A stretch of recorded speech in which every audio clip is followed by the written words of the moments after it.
I would also like to recognize the Deputy Governor of the Central Bank of Nigeria, Dr. Mohammed Sani Abdullahi. Please, a round of applause for him. We are, of course, expecting the chairman of the Presidential Committee on Fiscal and Tax Reforms, Mr. Taiwo Edele. He's on his way here. And we have a number of special guests who will be taking part in the panel session. I know currently with us right now we have the Honorable Commissioner for Finance of Cross River State, Dr. Michael Odere. Please, a round of applause for him. And we also have senior economist with the World Bank, Dr. Mrs. Gloria Joseph Raji. Please, a round of applause for her. I'll say good morning once again, distinguished guests, partners, policymakers, members of the press, and friends of BudgIT. It is my pleasure to welcome you to a very special milestone, the 10th anniversary of BudgIT's State of the States report, themed A Decade of Subnational Fiscal Analysis, Growth, Decline, and Middling Performance. 10 years ago, BudgIT began a journey that was as bold as it was necessary, to shine a light on how Nigeria's 36 states generate, manage, and spend their public funds. In 2014, at a time when most states could barely pay salaries and budgets were often hidden from citizens, BudgIT dared to ask difficult questions. Questions about fiscal responsibility, transparency, and how governance at the subnational level shapes the daily realities of Nigerians. Since then, the State of the States report has evolved from an annual scorecard into a national mirror, one that reflects not only numbers, but also choices. The choices states make about priorities, accountability, and leadership. Over the last decade, this report has become more than data. It has become direction. It has driven competition among states, pushed for open budgets, inspired fiscal reforms, and given citizens the power to demand more from those who govern them.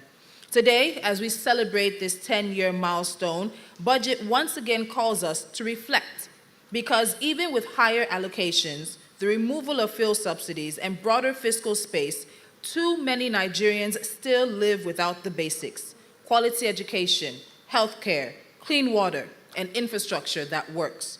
So as we gather here today, this isn't just an anniversary.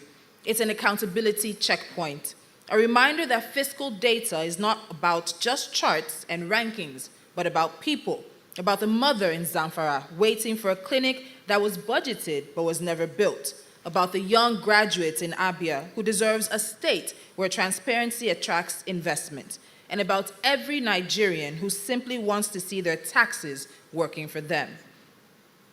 As we continue our conversations today, we'll be looking at why the State of the States report matters. It is proof that data can drive change, that evidence can challenge power, and that good governance can and it must begin from the states. So once again, welcome to the State of the States 2025. It's been 10 years of data, 10 years of impact, and 10 years of proving that transparency is not optional. It is essential. Ladies and gentlemen, I would like you to give yourselves a round of applause for also being here. I know how schedules can be, and this must be an issue that is not just important to the people in this room, but to the people across Nigeria as we demand more transparency and accountability and resources that work for us all. As we continue things, we will be, of course, welcoming to the stage the Global Director of the BudgIT Foundation.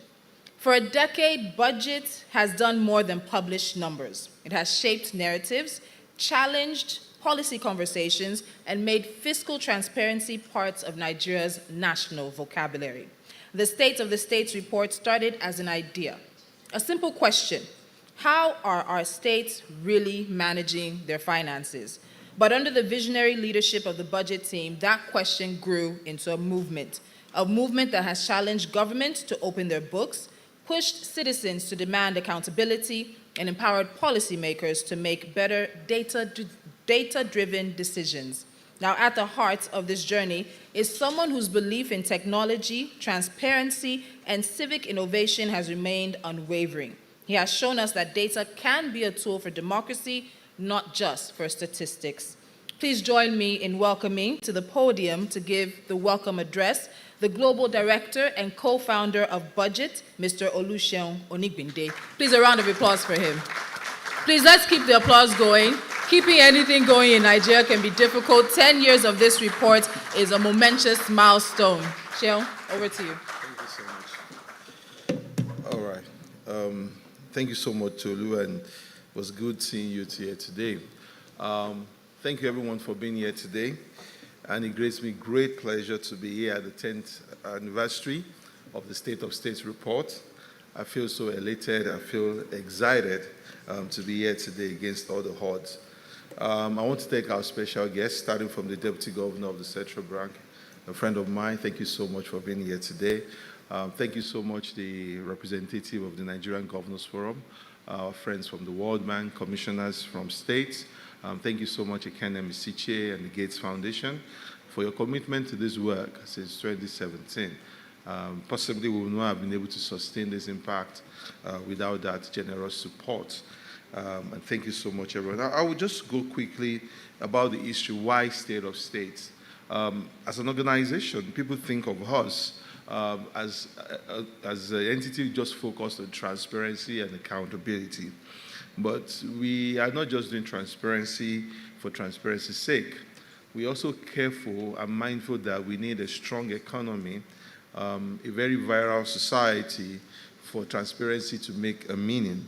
So when we started our State of States process, we didn't just talk about building up another transparency ranking. That would have been ideal from our pathway to say, can we build another transparency tool to understand how transparent states are?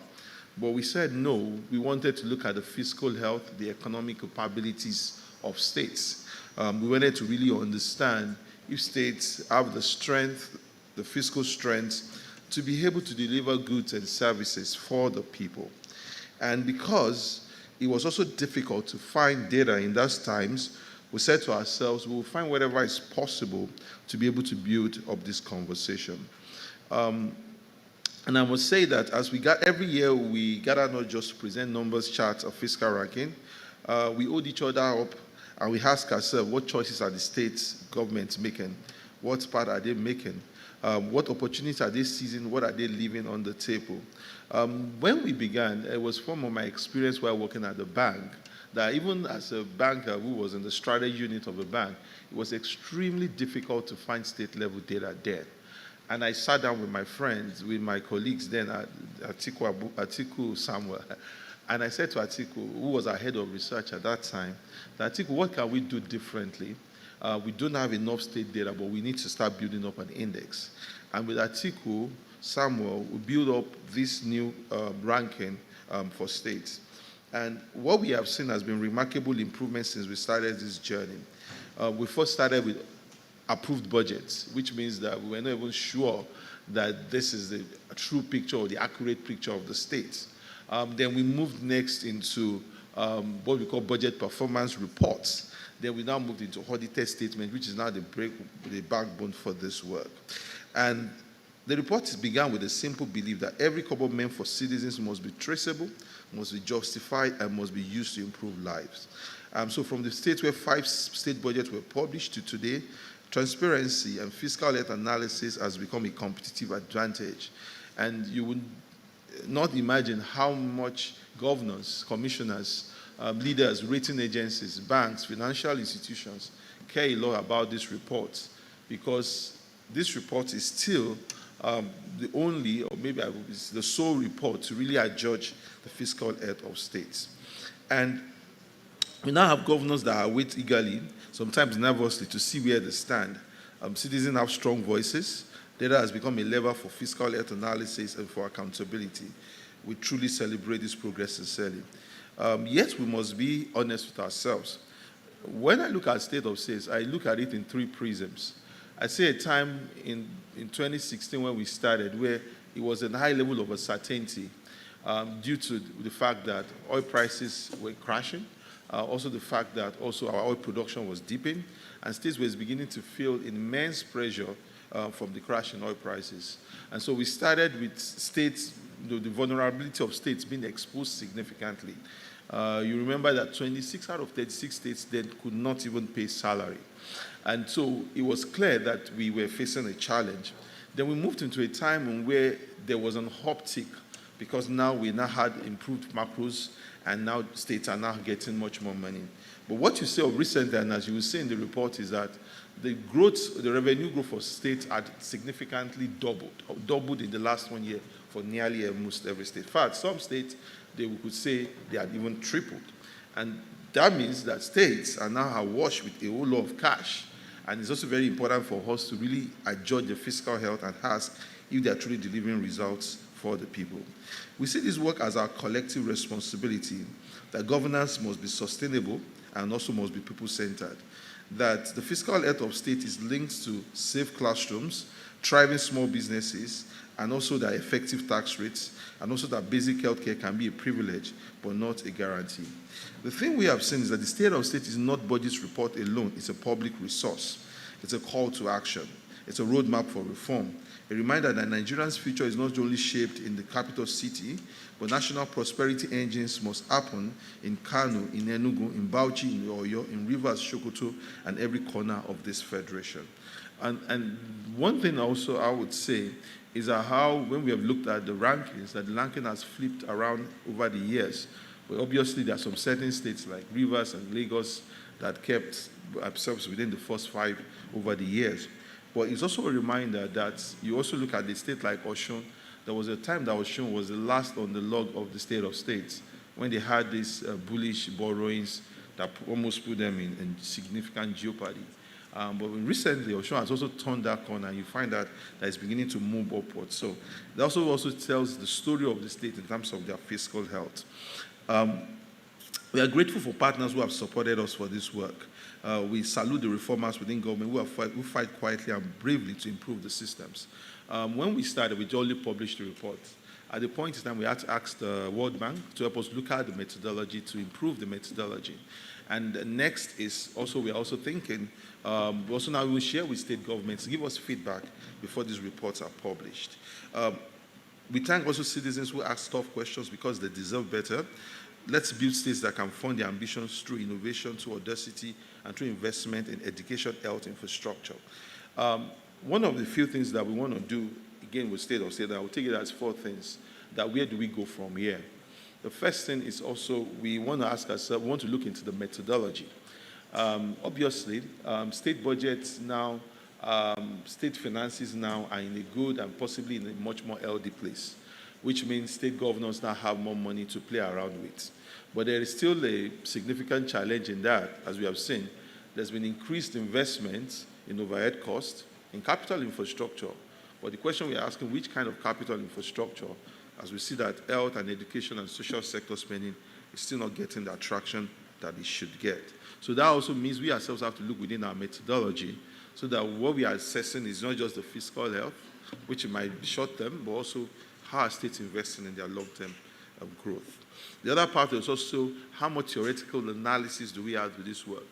Today we'll launch what we call the State of States Fellowship, which would give fellowship grants to master's and postdoctoral students to be able to look at the data that we have built over the years and give us greater insight from a theoretical perspective about the work that we have done. Another thing that we also want to do, which we find as a great insight, is how state engines must also improve. And because of that, we have also noticed that there's significant investment in the capital cities among the states. In fact, there is a disproportionate investment in the capital city of states. So one of the things that we are taking forward is to build a new program among the state of states, which we call the Secondary Cities Initiative. And in the secondary city initiatives that we are building is that we also want to look at a Warri, an Aba, an Ogbomoso, a Zaria, states, towns that are not capital cities but have not received the kind of attention that they should have received over the years.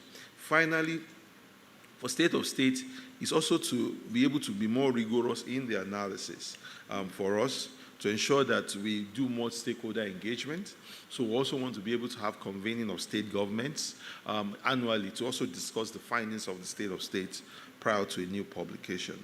I must say that states being fiscally strong as a box not to tick, but is a foundation for trust and national growth. A lot of people think about Nigeria, and the only place they think of is the president. And now I'm trying to be careful I don't repeat a trope that discounts accountability at the federal level. I'm not. I'm just trying to say that when we think of Nigeria, it's the federal government plus the 36 states. Inside the 36 states, we have 774 local governments, which also means that we have to be extremely deliberate about investment in the states. And if we do not have viral, strong states, we cannot have the kind of progress that we achieve. I want to once again thank the Gates Foundation for their incredible support. A round of applause for them, please. In ensuring that we are able to take this report to become the national standard for subnational fiscal health and accountability. I also want to thank people, and if you're taking a look at the wall, you would see names and faces of people who have been pivotal to this work in the last 10 years. The Atiku Samuel, Abel Akeni, Ojuigo Uche, Viola Kwaga, Inyobongo Sen, who have been the key research leads for this work, and also the designers too, the Shegun Adeniyi, the Damilola Ogundipe, Michael Pabioko, Nancy Odumego, and every other person who has put the work in to get us to where. Most importantly, I also want to thank Gabriel Okelwo, who is an incredible leader for BudgIT in the last 8 years, and I'm using that word carefully because, interestingly, you might hear some interesting news about Gabriel very soon. But in the last 8 years, Gabriel has been a key pillar in ensuring that we entrench this work in the consciousness of the civic space and also of Nigerians. So thank you very much, Gabriel. Once again, I want to thank the citizens. Thank you so much for your commitment and your engagement on States of States. God bless you all.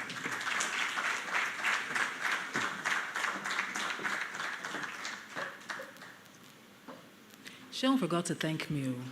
Ha! Sheon.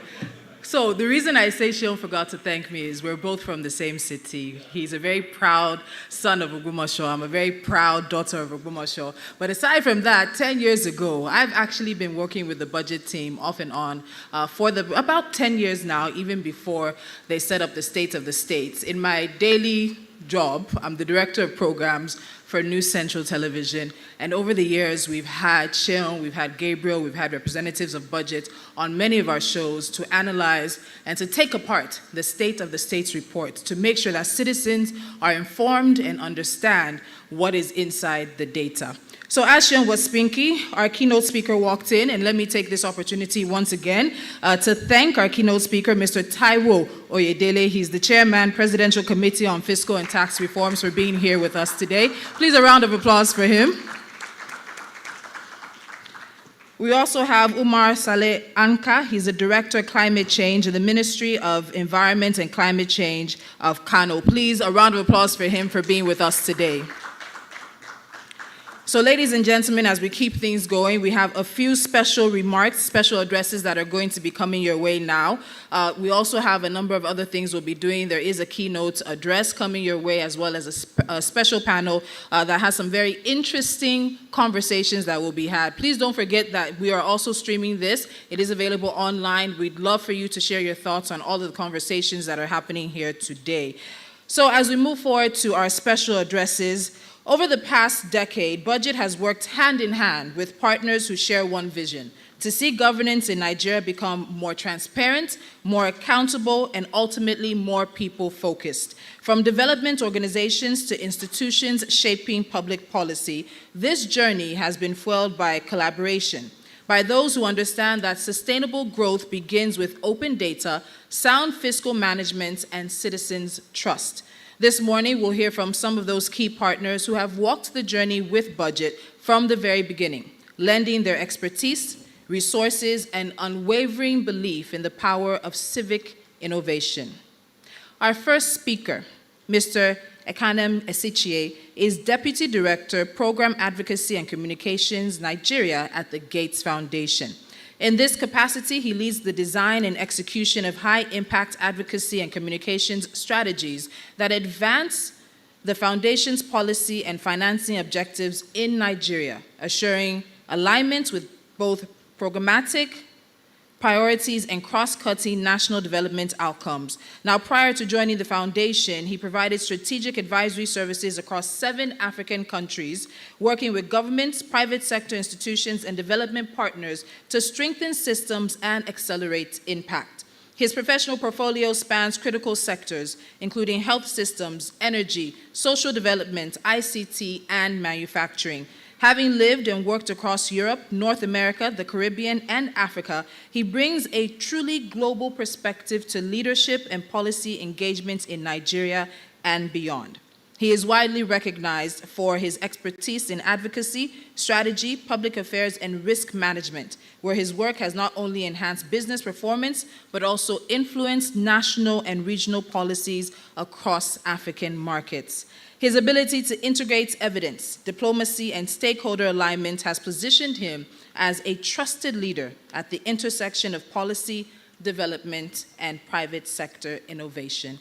Ladies and gentlemen, please let's give a round of applause for Mr. Ekanem Esichie. He's the Deputy Director, Gates Foundation, as he makes his way for his special address. Please, I think we can do better than that. Let's keep the applause going as he comes to the podium.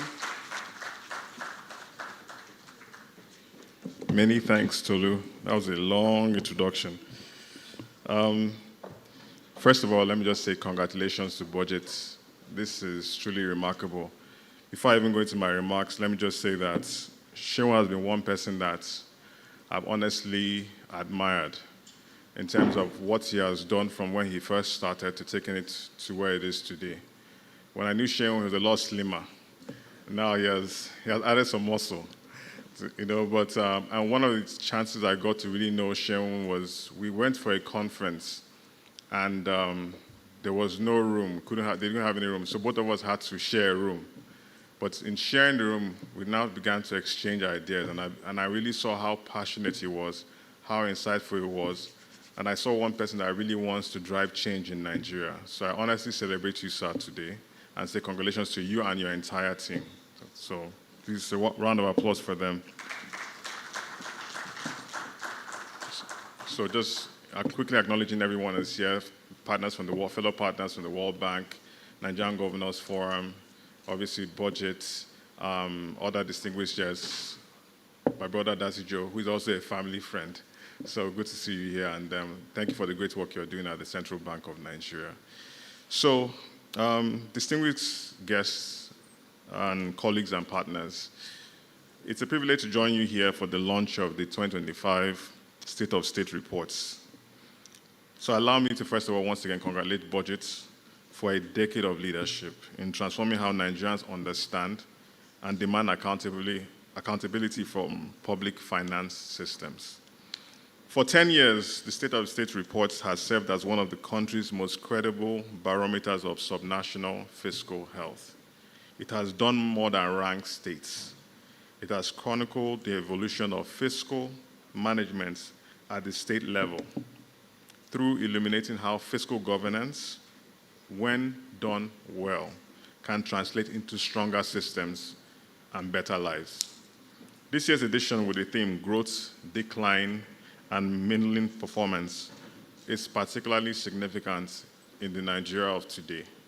It captures the reality of our subnational journey and reflects a decade of insights from Nigeria's 36 states, from some states demonstrating resilience and innovation to others constrained by structural and institutional bottlenecks, reminding us that fiscal performance is ultimately a governance question about how decisions are made, resources are managed, and citizens are served.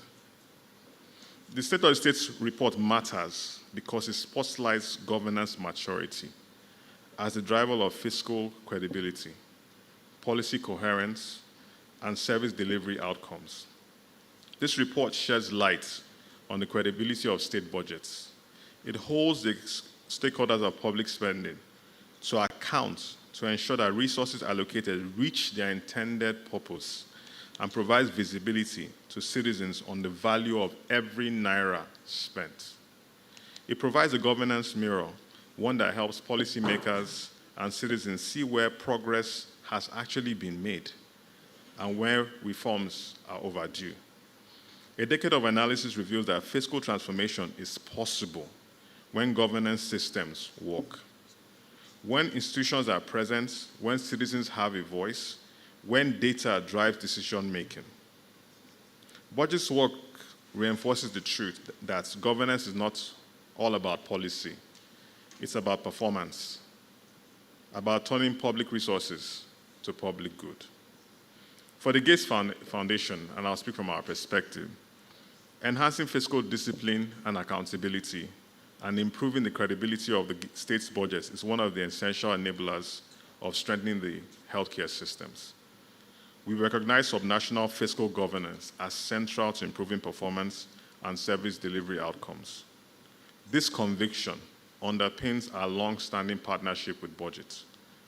Having supported 7 of the last 10 editions, the State of the State reports, as part of our shared commitment to deliver fiscal accountability, promotes evidence-based governance and ensures that public resources deliver tangible results for citizens. Good governance, sound fiscal systems are critical for ensuring that budgeted health funds reach the front line, which means that facilities are staffed, medicines are available, and mother and child receive quality care. The fight against polio, malaria, measles depends not just on quality diagnostics, vaccines, or therapeutics. It relies on the state's ability to plan, budget, allocate, and release funds efficiently towards quality primary health care service delivery, with efficient linkages to the secondary care for complicated cases. So from a practical basis, this means planning. This means conducting quality immunization campaigns, maintaining effective disease surveillance systems, hiring people, the right people, training them, especially health professionals, putting them at the right place, putting in the right storage systems, procurement systems, logistics, infrastructure to ensure that these essential medicines are available, and building a culture of routinely using data and analysis to manage performance and improve service delivery. Governance and fiscal responsibility are also essential to shared prosperity.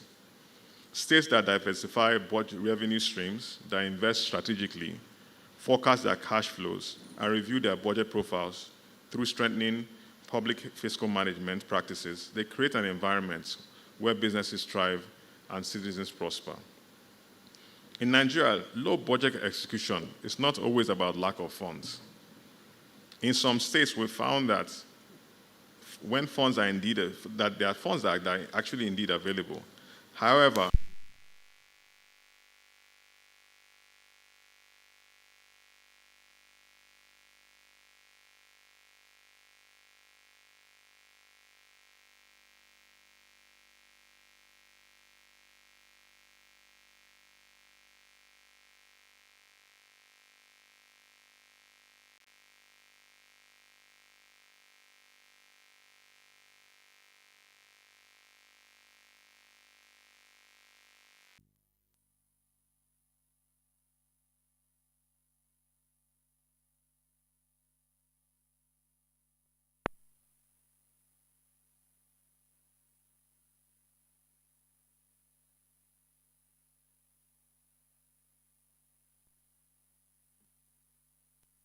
we want to create, what we advise is to create a fiscal space for sustained health financing, allowing states to expand access to essential care.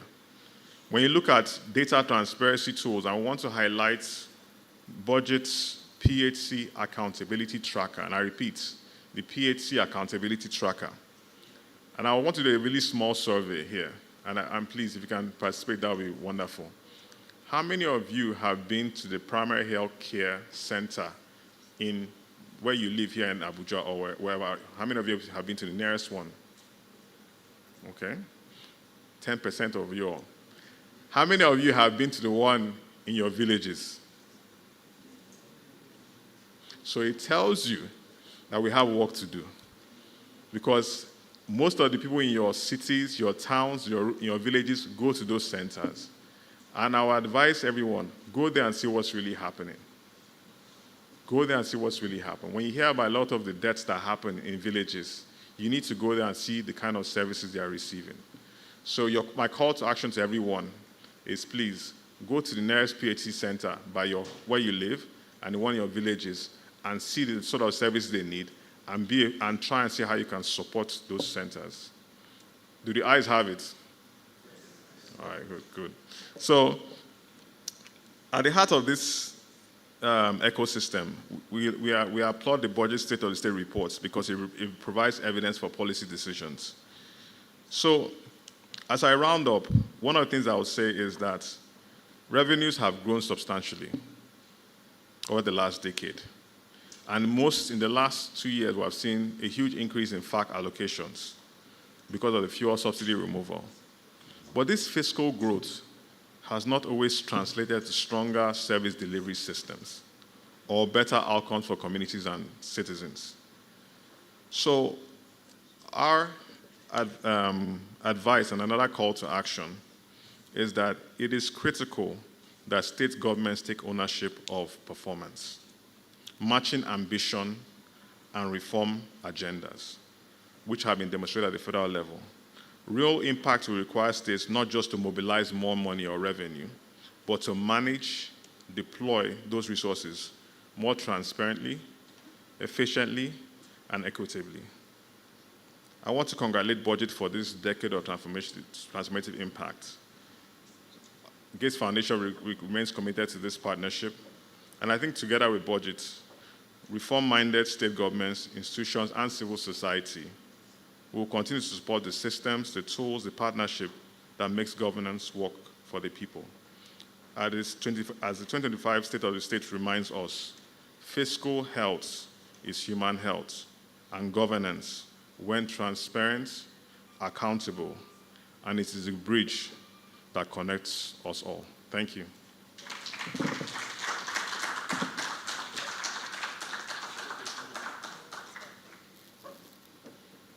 Please, another round of applause for him as he makes his way to his seat. Mr. Ekanem Esichie, Deputy Director, Program Advocacy and Communications, Nigeria at the Gates Foundation. I'd like to take this opportunity right now to also, of course, recognize Dr. Ebimowe Wodu. He's the Permanent Secretary, Bayelsa State Ministry of Finance, representing the Honorable Commissioner. Please, a round of applause for Dr. Wodu. Thank you so much for being with us today. And as we keep the program going, we have a number of things lined up, but a very critical partner to the success of the State of the States report is coming up to the podium now. Since the beginning, as Sheol mentioned in his opening remarks, the Nigeria Governors Forum has been a technical partner to BudgIT in this advocacy, in this work that they've done with the reports. And the essence of State of the States is to help guide governance and to ensure that the technical partner, the governors at different levels across the country are able to take the information that's made available to them and ensure that governance reaches their people. The NGF is a technical partner and has helped to also refine the process of the State of the States report over the past decade. Now, coming up to the podium, representing the Director General of the Nigeria Governors Forum, please a round of applause for Mr. Razak Fatai. He's the Head of Economic Intelligence at the Nigeria Governors Forum. Please, let's give him a round of applause. He's representing the Director General of the NGF here, and he has a special address for us. Thank you so much, sir.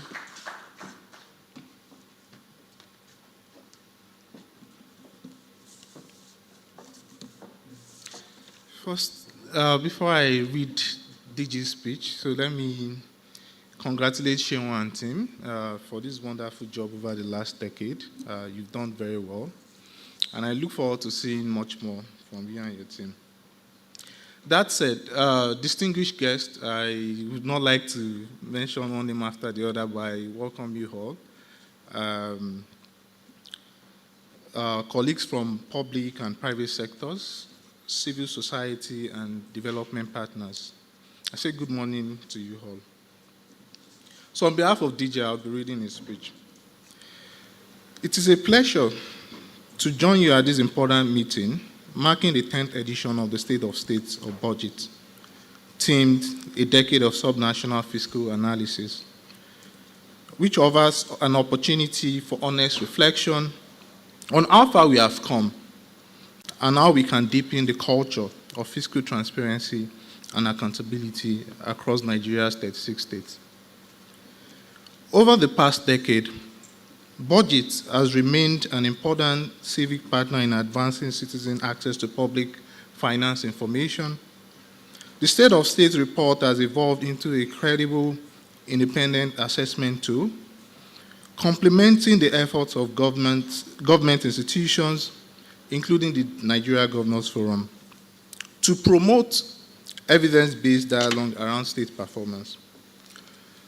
So I congratulate you once again, BudgIT. So for us at the NGF, this dialogue sits at the intersection of reform, policy learning, and citizen trust. And I would like to mention some of the things we've also been doing to, complement this effort. Making regards to two particular programs that have shaped this ecosystem. The first is the State Fiscal Transparency, Accountability, and Sustainability Program supported by the World Bank, which has helped to institutionalize budget credibility, debt transparency, and audit integrity across the state. Those reforms that have been achieved through this program has created the data foundations that has helped to strengthen and make reports like this possible. Building on that progress, the ongoing state action on business enabling reform, SABA program, extends the reform frontier beyond fiscal transparency to improving the overall business climate at the subnational level. SABA seeks to make state institutions more responsive, efficient, and service-oriented, a goal that aligns with governors' shared commitment to foster investment and inclusive growth. Through both programs, we have seen that what can be achieved when incentives, data, and collaboration align between government, civil society, and development partners. The forum's role has been to facilitate peer learning, to ensure coordination among states, and to maintain constructive space for engagement such as this one.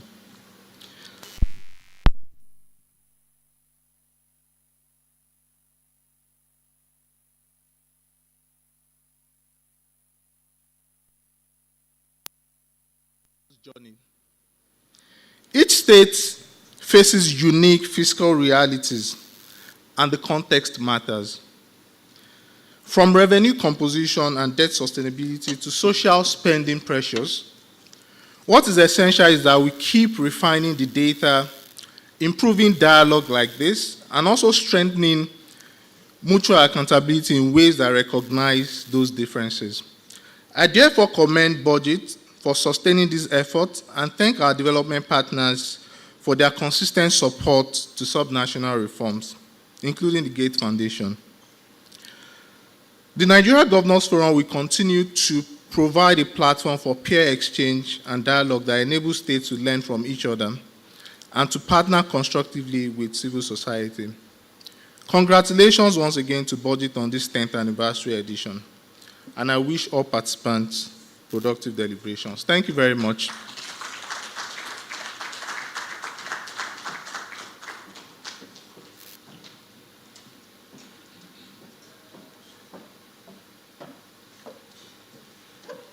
Thank you very much. Please, a round of applause once again for Mr. Razak Fatai. He's the head of economic intelligence at the Nigeria Governors Forum.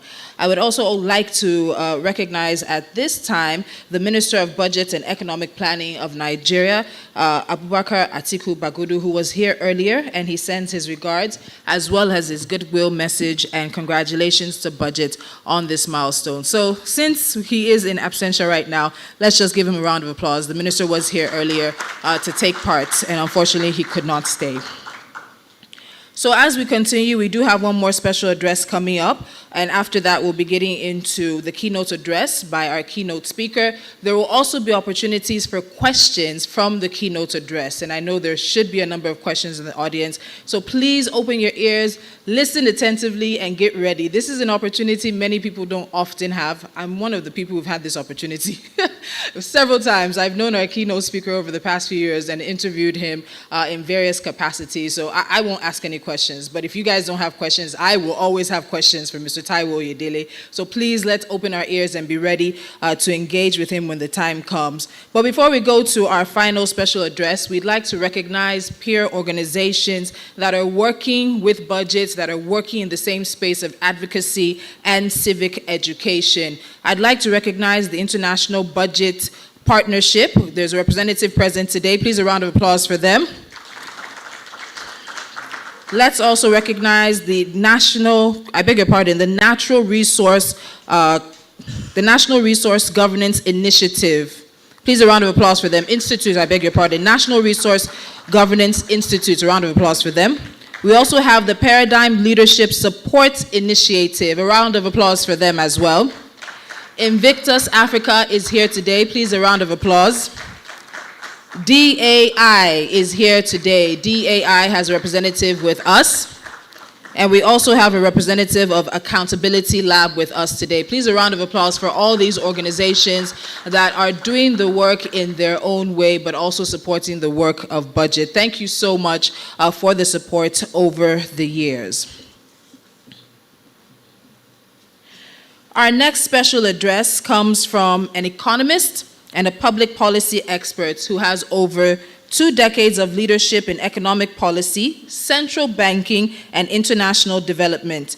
He currently serves as the Deputy Governor for Economic Policy at the Central Bank of Nigeria, where he provides strategic oversight of macroeconomic management, monetary policy, and financial markets. In this role, he leads the Economic Policy Directorate, sits on the Monetary Policy Committee, the Committee of Governors, and the CBN Board, and also chairs the Monetary Policy Technical Committee, as well as NARSA PLC, Nigeria's leading institution for de-risking agricultural finance and driving rural development.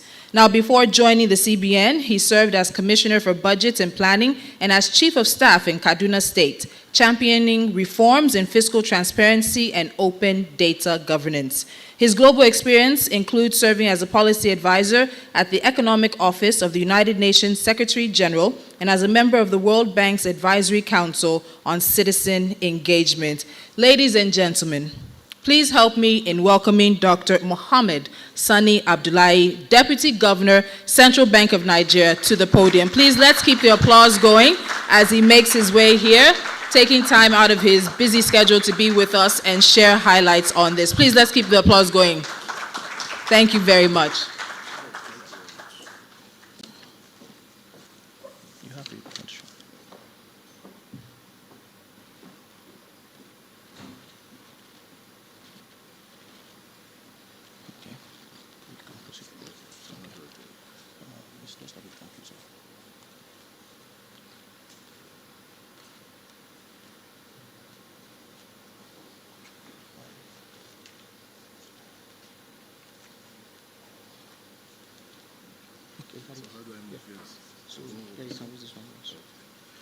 All right. The Chair, Presidential Committee, my brother, Mr. Taiwo Oyedele, Honorable Commissioners of Finance, Budget and Economic Planning that are here with us, the Deputy Governor, Nigeria Governors Forum, ably represented, the Deputy Director and team of the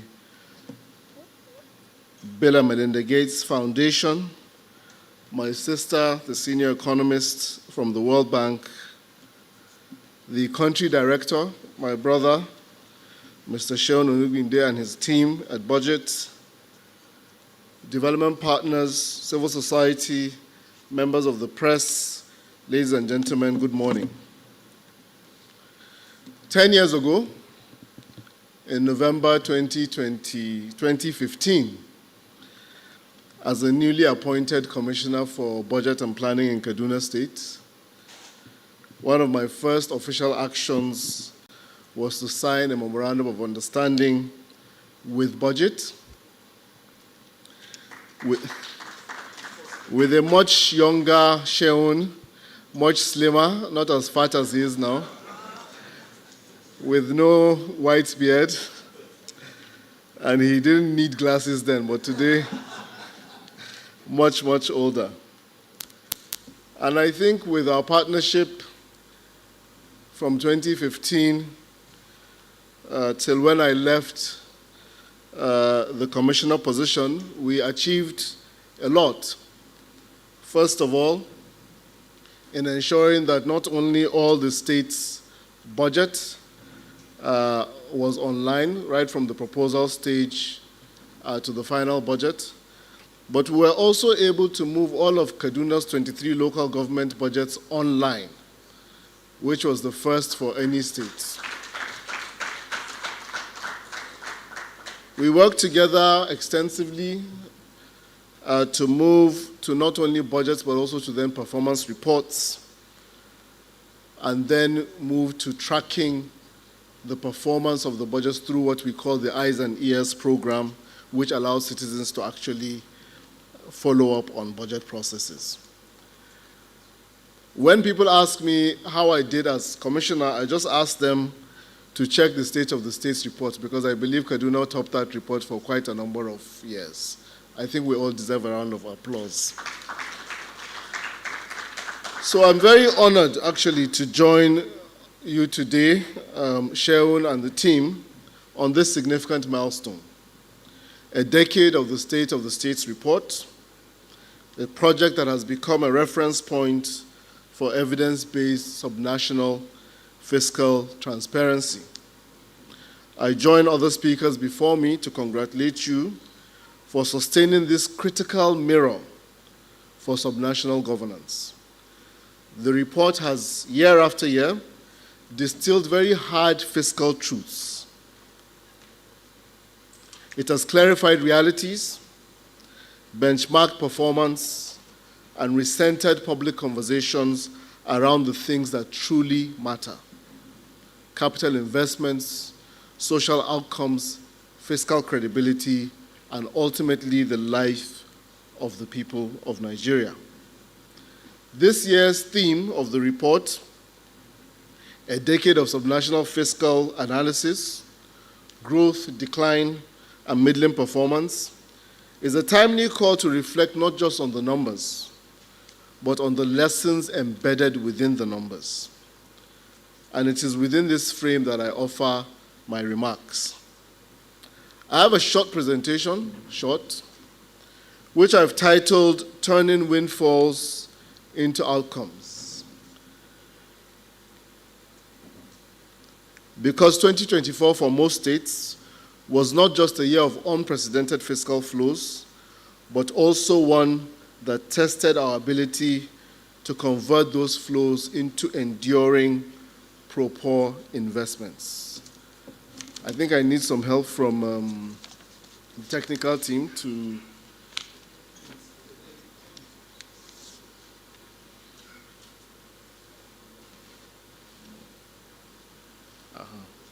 Okay.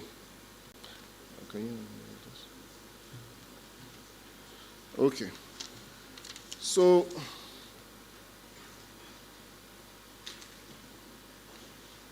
in terms of the last 10 years, for 2015 to 2016, I was stateside, and we witnessed the beginning of the launch of the State of the States, pioneering data assessments for subnational governments, budgets, and fiscal performance. This was really the beginning, 2015 to 2016.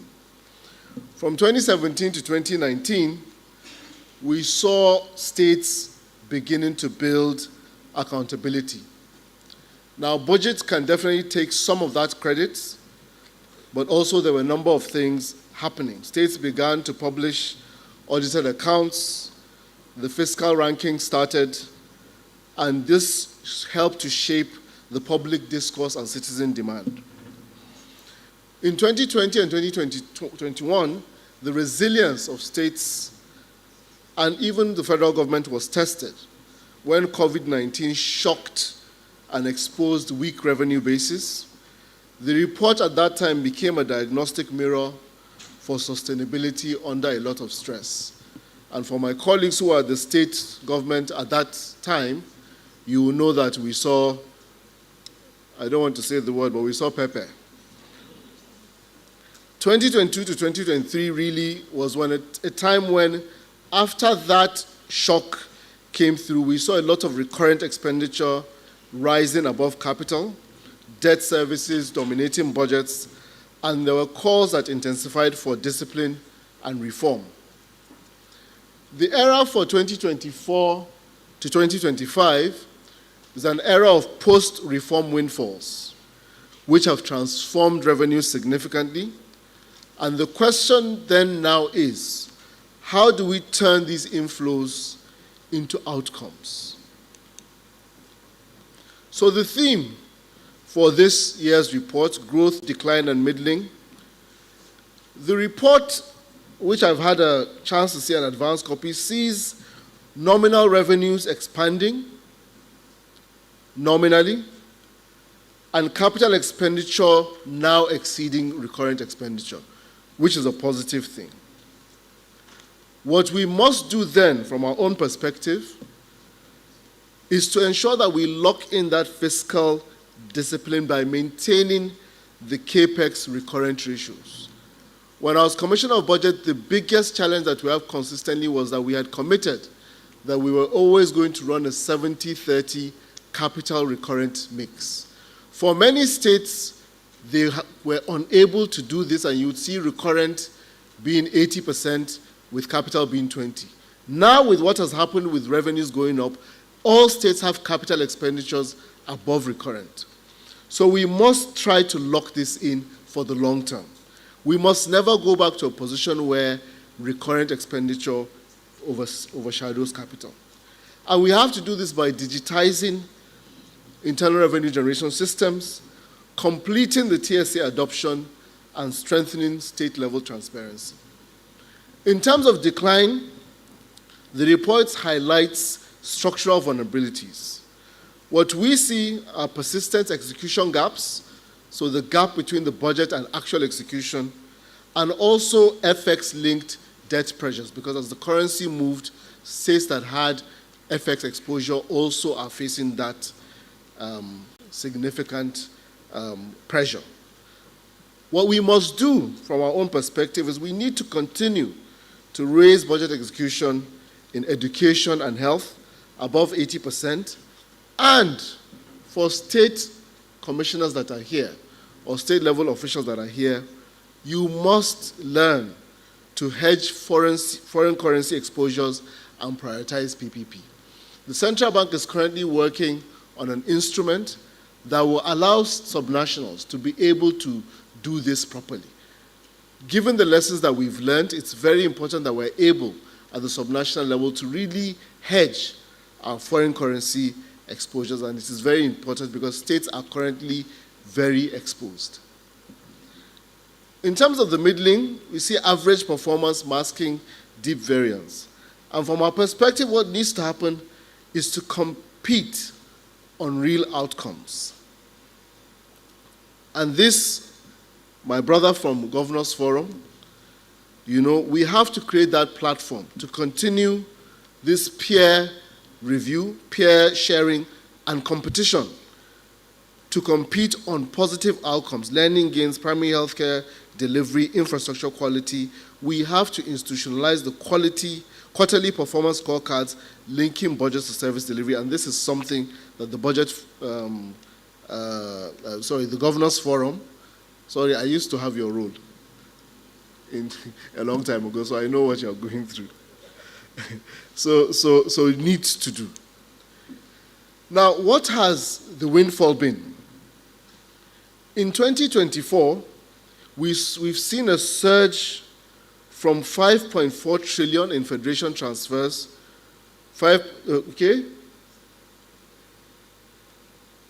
to 11.38 trillion. So this is a doubling and a bit. Okay?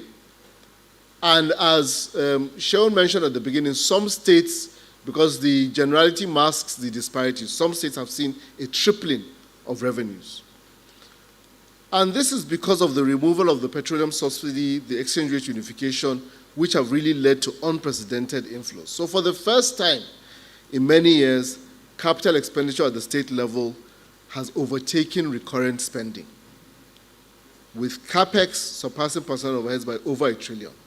This is important.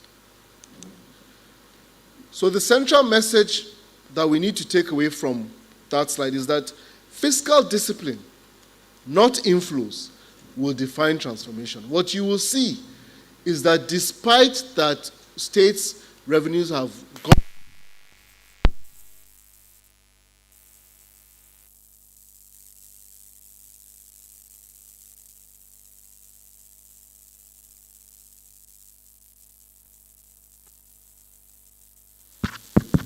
Okay, so besides the fact that state revenues have gone up, states that are able to adhere to fiscal discipline, not the states with the biggest amounts, are the ones that are going to see transformation, that are going to see progress.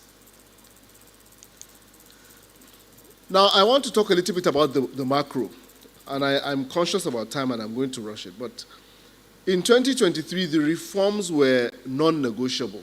When you saw the numbers, I think Shaun talked about many states unable to pay salaries by the end of 2022. The federal government was actually at a worse condition. Okay? We had two subsidies, the FX subsidy and the petroleum subsidy, that were together taking over 9% of our GDP. Okay?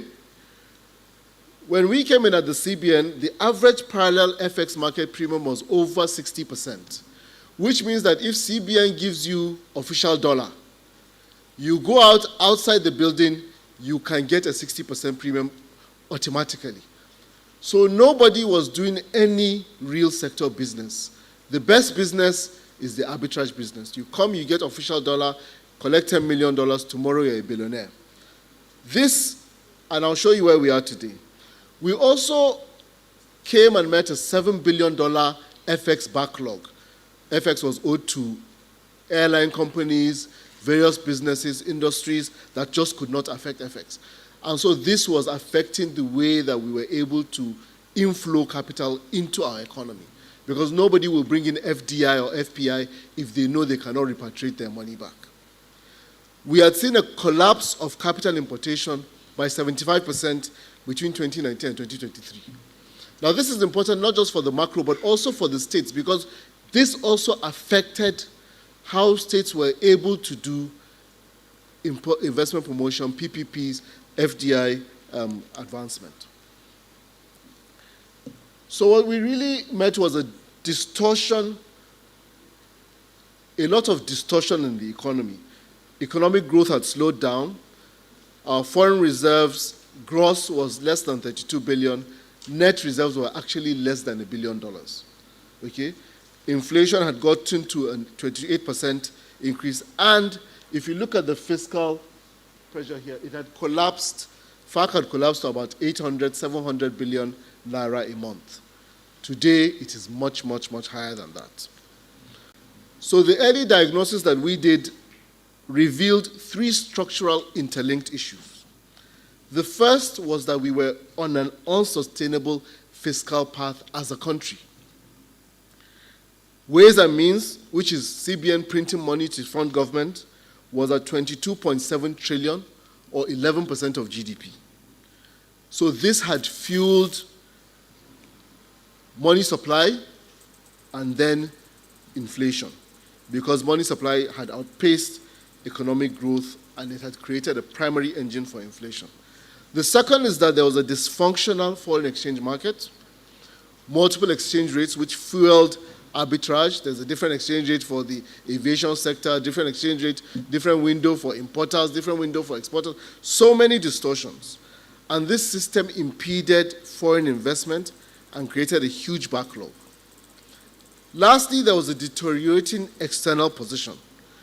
This collapse in investor confidence had led to a 76% fall in capital importation. We were in a dollar glut. External reserves had declined from 42 billion in 2013 to 33 billion in December of 2023. The consequence then was that we de-anchored from our peers. If you look at the first graph here, India, Indonesia, South Africa, and Kenya, this is their inflation trajectory. Nigeria, between 2014 and 2023, you can see how our inflation had decoupled from our peers and was going significantly up. We were heading the way of Argentina, Venezuela, and other economies that have gone that way. In terms of the market and interest rates, the CBN's MPR had also lost its ability to influence monetary policy transmission. If you look at the interest rate, you will see between the MPR, the open buyback, which is the rate at which banks trade against themselves, and treasury bills, there was no correlation at all. So this had an effect because it meant that whatever the CBN was doing would not have any effect. So we were not in any way prepared to tackle inflation. So what was the strategic response? A return to orthodox, credible, and coordinated policy making to build a foundation for growth. When people ask us today, CBN, there used to be a fund for creative arts. There used to be a fund for sports infrastructure, aviation, power. CBN had a fund for every single thing under God's earth. It had spent more money than each of the line ministries that had these responsibilities combined. Now, what does that mean? When you're trying to tackle inflation, you run a contractionary monetary policy. But you see, when you enter a room and you do contractionary monetary policy, you contract on this side. Then you enter the next room, and then you pump 2 trillion naira into the economy in interventions, in healthcare, education. Then what you're doing is schizophrenic and will never have an effect. And so what we have done is to return to the basic mandate of what the CBN is created to do and not anything more. So Pillar 1 is a monetary policy reset, returning to that orthodox policy.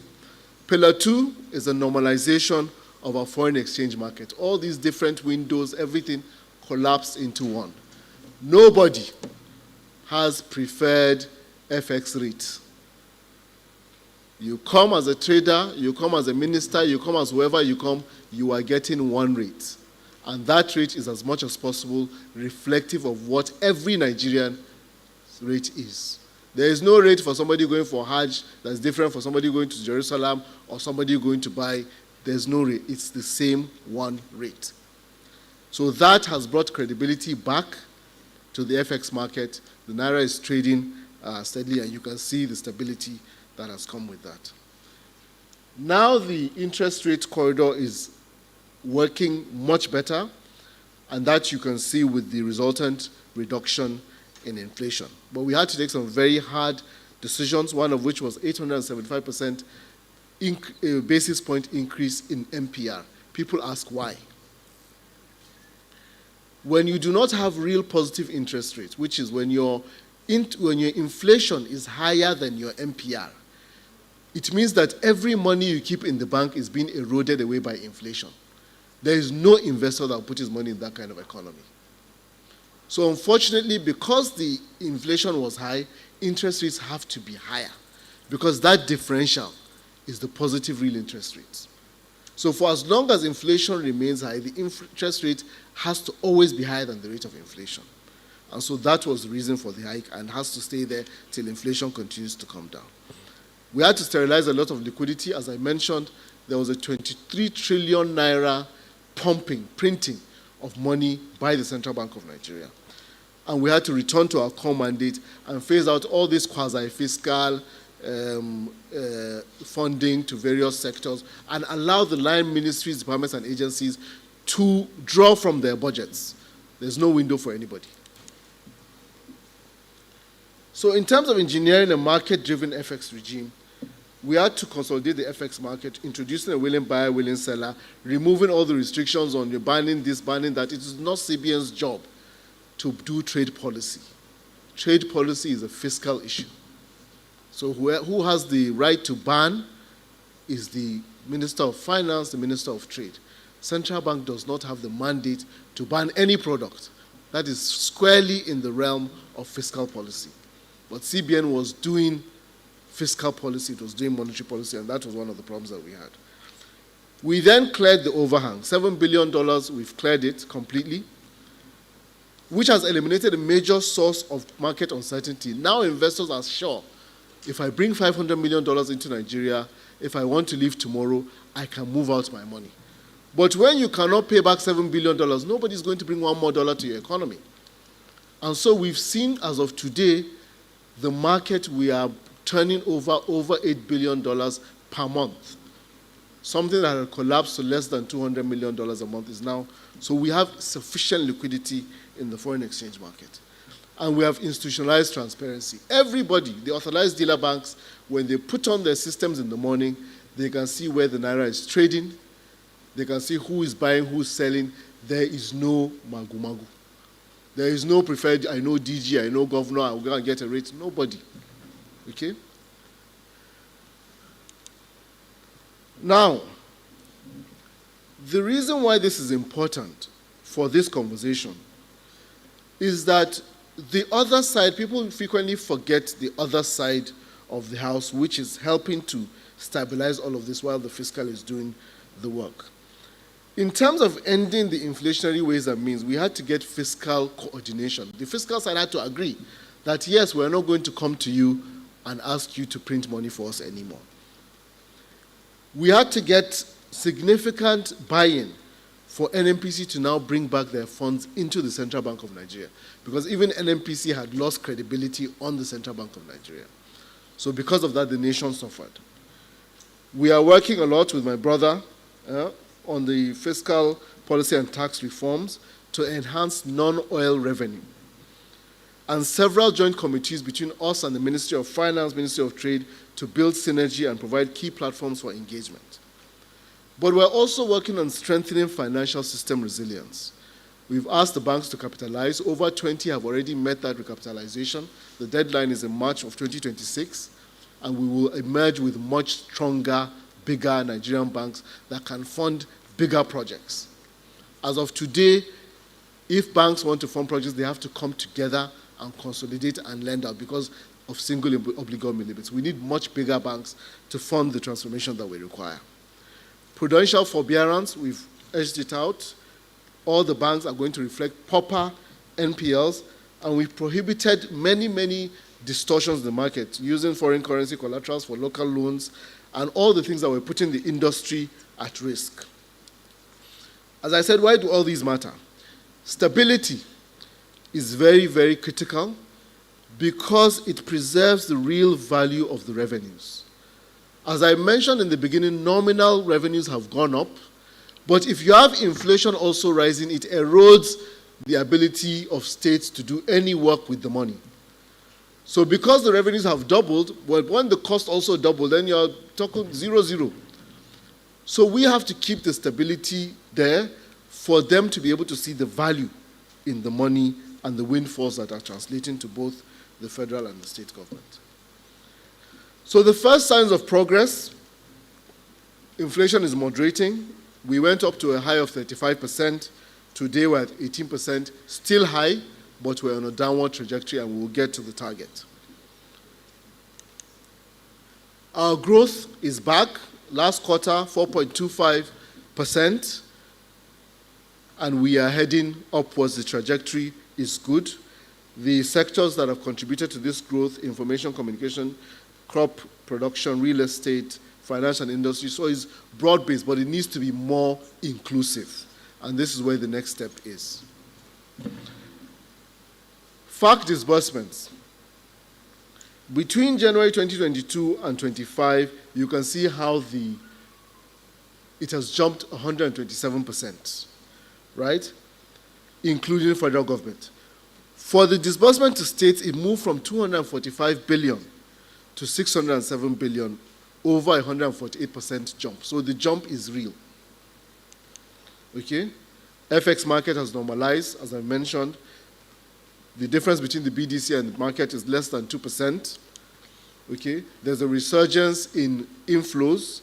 We're seeing 109% improvement in FX inflows. Capital importation has moved up over 62%. External buffers, our reserves as of Friday, this last Friday was $43.36 billion. It's enough to cover 13 months of imports. Current account is getting better. So what does this mean for states? And I'm just rounding up here. Firstly, it protects your windfall, right? The moderating inflation ensures that the record 11.3 trillion in revenues has real life purchasing powers. It enables your long-term planning, unlocks jobs and investments, right? Because the FX rate attracts foreign and domestic capital, and also strengthens national resilience. I'm going to close with 4 imperatives for states. Firstly, we have to continue to protect capital budgets. It's very tempting. I've been commissioner for budget for over 5 years to do environments, right? But we have to make sure that we protect the capital. We have to ensure that we compete on outcomes. So the report, for example, identifies some top performers: Anambra, Lagos, Kwara, Abia, Edo. We have to learn, and this Governors Forum, you have to do some work there. Revenue and transparency, we have to digitize IGR and do much more work there, and then do prudent debt management. My closing last words is that the windfalls will only become dividends through discipline, transparency, and human capital investment. Thank you very much.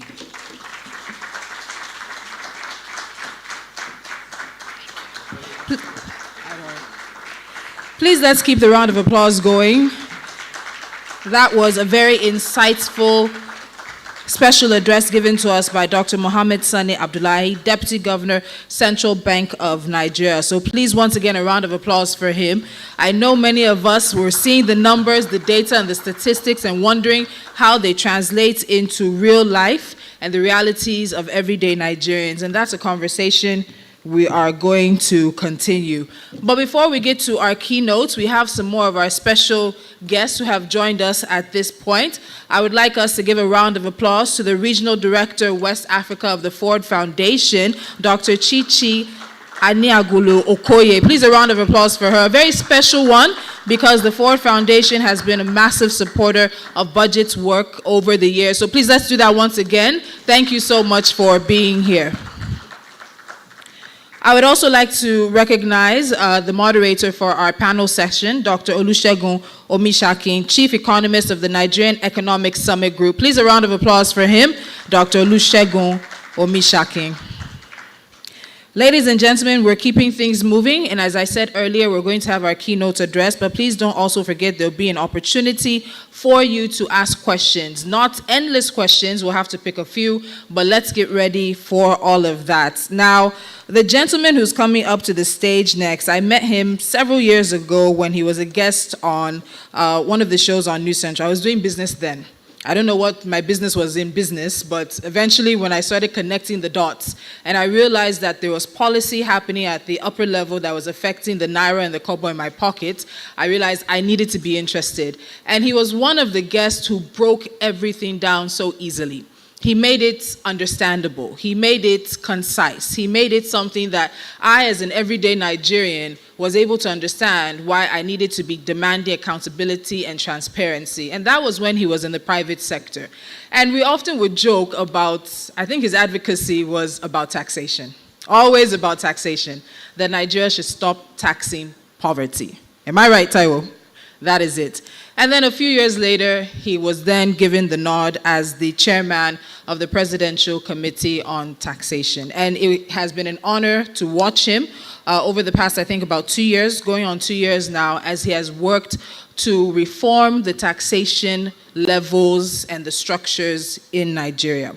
And we hope, many of us hope, that he is able to do something that he has preached for many, many years, because there are very few people in Nigeria who probably were as ready as our next speaker is to take on taxation in Nigeria. Over the past 10 years, the State of the States report has helped us measure fiscal health, identify reform champions, and spotlight inefficiencies in subnational governance. But data alone is never enough. It needs direction, interpretation, and bold ideas that turn insight into impact. Few people understand Nigeria's fiscal system and its challenges better than our keynote speaker today. He has been at the forefront of efforts to simplify, reform, and humanize taxation and public finance. His work bridges policy and practice, showing how revenue reforms can create growth and restore public trust. As we reflect on the theme of this 10th edition, a decline of subnational fiscal analysis, growth, decline, and middling performance, we look to him for context, clarity, and a challenge to think differently about how states can thrive. Ladies and gentlemen, I would direct your attention to the screen. Let's find out a little bit more about our keynote speaker.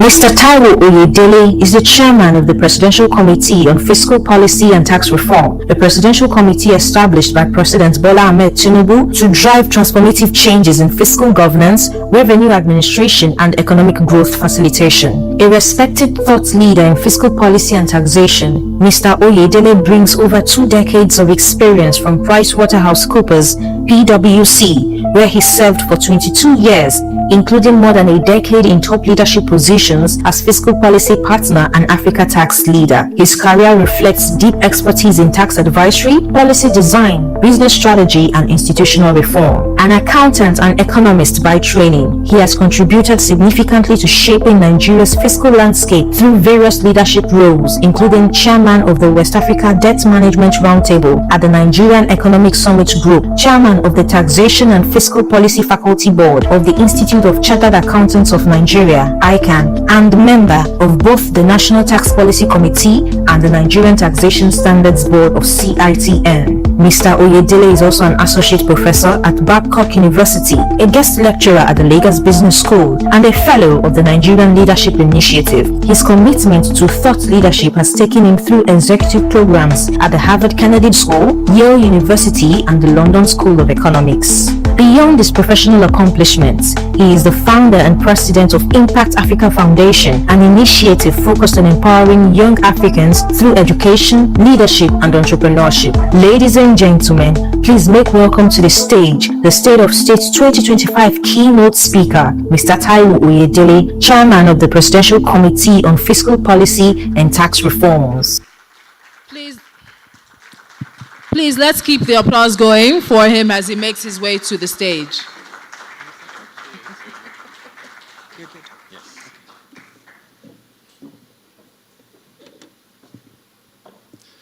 Thank you very much.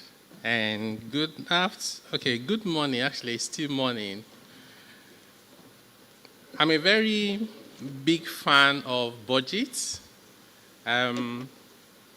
Because I feel like if Nigeria were to be a company with different departments, it would be that the complaints department is overstaffed.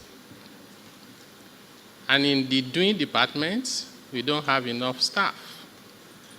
BudgIT is in the doing department.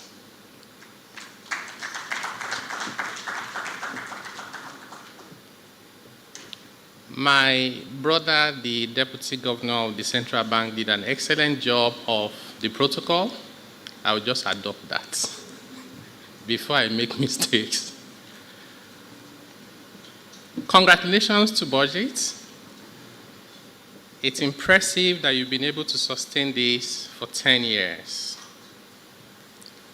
So I've titled my keynote speech, A Decade of Subnational Fiscal Evolution. I think it's beyond analysis. We have made progress. We should acknowledge that. But we should never be complacent because the journey ahead of us is probably more than the one behind us. So good morning, distinguished ladies and gentlemen. Let me begin by commending BudgIT on sustaining this tradition of evidence-based fiscal analysis for a full decade, shining a consistent, unblinking light on the financial health of our states. Today, we are not merely launching another report. We are marking 10 years of fiscal X-rays, 10 years of holding the mirror to our subnational governments and asking a simple but profound question: what have we done with the resources entrusted to us? I can say 2025 is a defining fiscal moment. So therefore, the 2025 edition of the State of States report lands at a critical juncture. Since May 2023, Nigeria has been undergoing seismic economic shifts. The removal of fuel subsidy, Naira flotation, and I really enjoyed the presentation by the Deputy Governor of the Central Bank, but the attendant rise in inflation, peaking at almost 35% before moderating. And of course, the bold tax reform, among others. These measures combined have more than doubled FAC transfers from about 5.4 trillion in 2023 to 11.4 trillion in 2024. While some of the reforms of the current government have come with pains and sacrifices, the counterfactual outcomes, that is, if those reforms had not been introduced and implemented, the outcome today would have been a total economic collapse. And anybody that have any regard for data will know that this is not even a conversation that you need to debate. Because it's very easy, and we often say it on TV and everywhere, is your life better today than 2 years ago? You know, of course, those are oversimplification of a complex issue. Because the answer would always be no. Because you're comparing now with 2.5 years ago, rather than what it would have been today had those reforms not been introduced. These reforms halted the economic decline, stabilized the economy, and now beginning to stimulate growth structurally in a manner to ensure sustainability. States are receiving more money than ever before, although you can say it's nominal. But even if you discount for inflation, I do not agree with the idea of you take Naira and convert to dollars. We don't spend dollars in Nigeria. So whatever the exchange rate depreciation impact is, it's already reflected in the inflation. So let's stay with inflation, right? So if FAC increased by about 150%, and let's say inflation is even 35%, that's a real increase of over 100%. Let's not give our political leader the excuse that it's okay not to do enough. Because when you say it's paper money, you're simply saying they can't do more than they're doing. We can do better. Now, but there's a paradox. Why governments have more money, the ordinary Nigerian has less disposable income in their pockets. It is a sobering reminder that fiscal abundance does not automatically translate into social prosperity. We must be intentional, therefore, in translating these positive macro results that we're beginning to see from both the monetary fiscal side into meaningful micro outcomes for the people. I'll speak to the revenue reality. The report by BudgIT shows that 21 states now rely on FAC for at least 70% of their revenues, a higher number than even the year before. In other words, FAC dependency has deepened. But there are bright spots. Enugu grew its internally generated revenue by 381%, Bayelsa by 174%, Abia 129%. Lagos, Ogun, Kwara, Anambra, and Edo continue to stand out for relative resilience. But the real test of progress is whether states can turn the current revenue windfalls into sustainable fiscal space and utilize those resources judiciously to deliver shared prosperity. The new tax reform laws provide a unique opportunity for states with increase expected from next year, increased allocation from the VAT pool, because 1/3 of what used to go to the federal government will now go to states. Full assignment of electronic money transfer from 2026.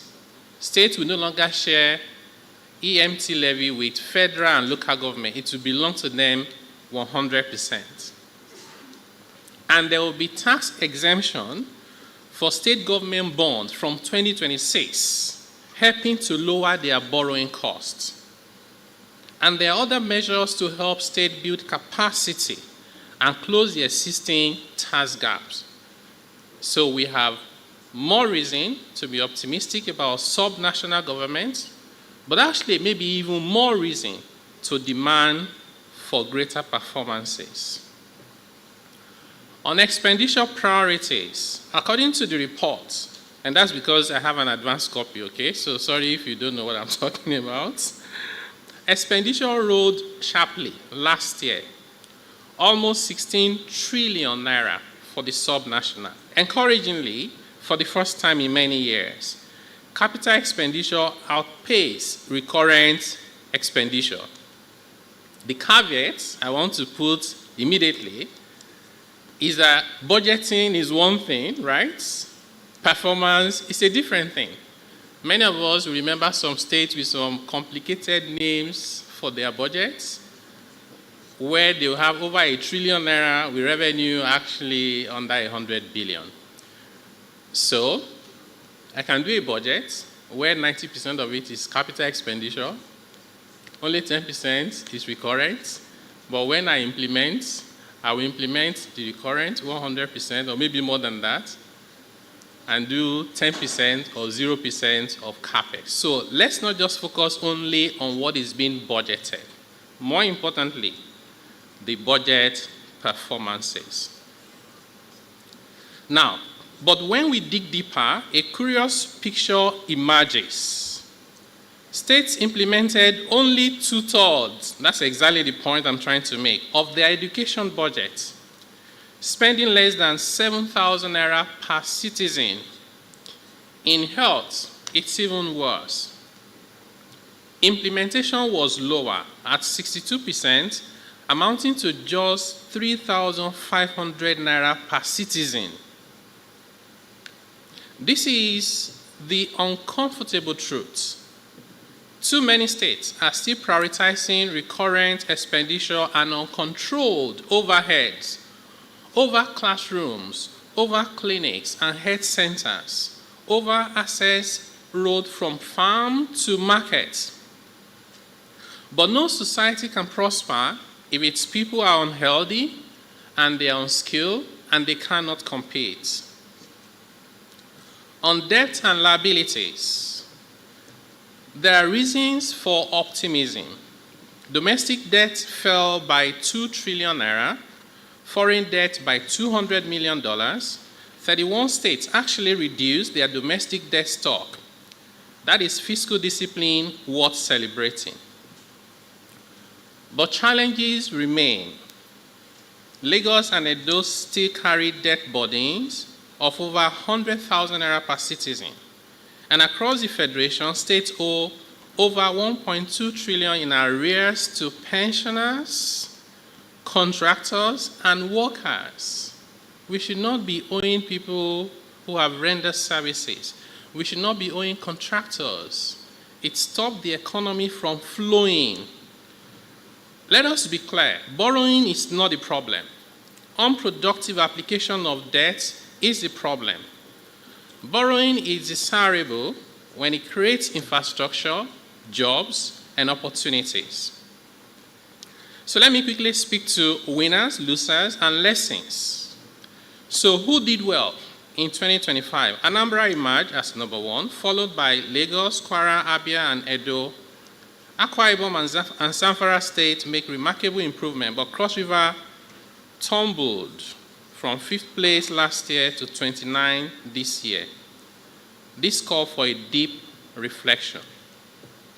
Interestingly, Lagos and Enugu are the only states generating enough IGR to cover operating expenses. Meanwhile, states like Abia, Anambra, Enugu, Ebonyi, and Taraba spent more than 70% of their budget on capital projects, the right direction of travel, and we need to lock that in structurally so it's sustainable. The lesson is simple. Governance is not a mystery. States that prioritize infrastructure, productivity, and human development rise in the ranking. States that prioritize overhead and wasteful spending fall behind. So the decade in perspective, looking back at the decade, Lagos and Rivers consistently dominated IGR. Borno and Ogun showed the fastest growth. 30 states recorded at least 200% increase in IGR over 10 years. Despite the fiscal expansion, poverty remains a challenge. To address this paradox of Nigeria's development story, growth must be inclusive. Fiscal expansion must prioritize human development.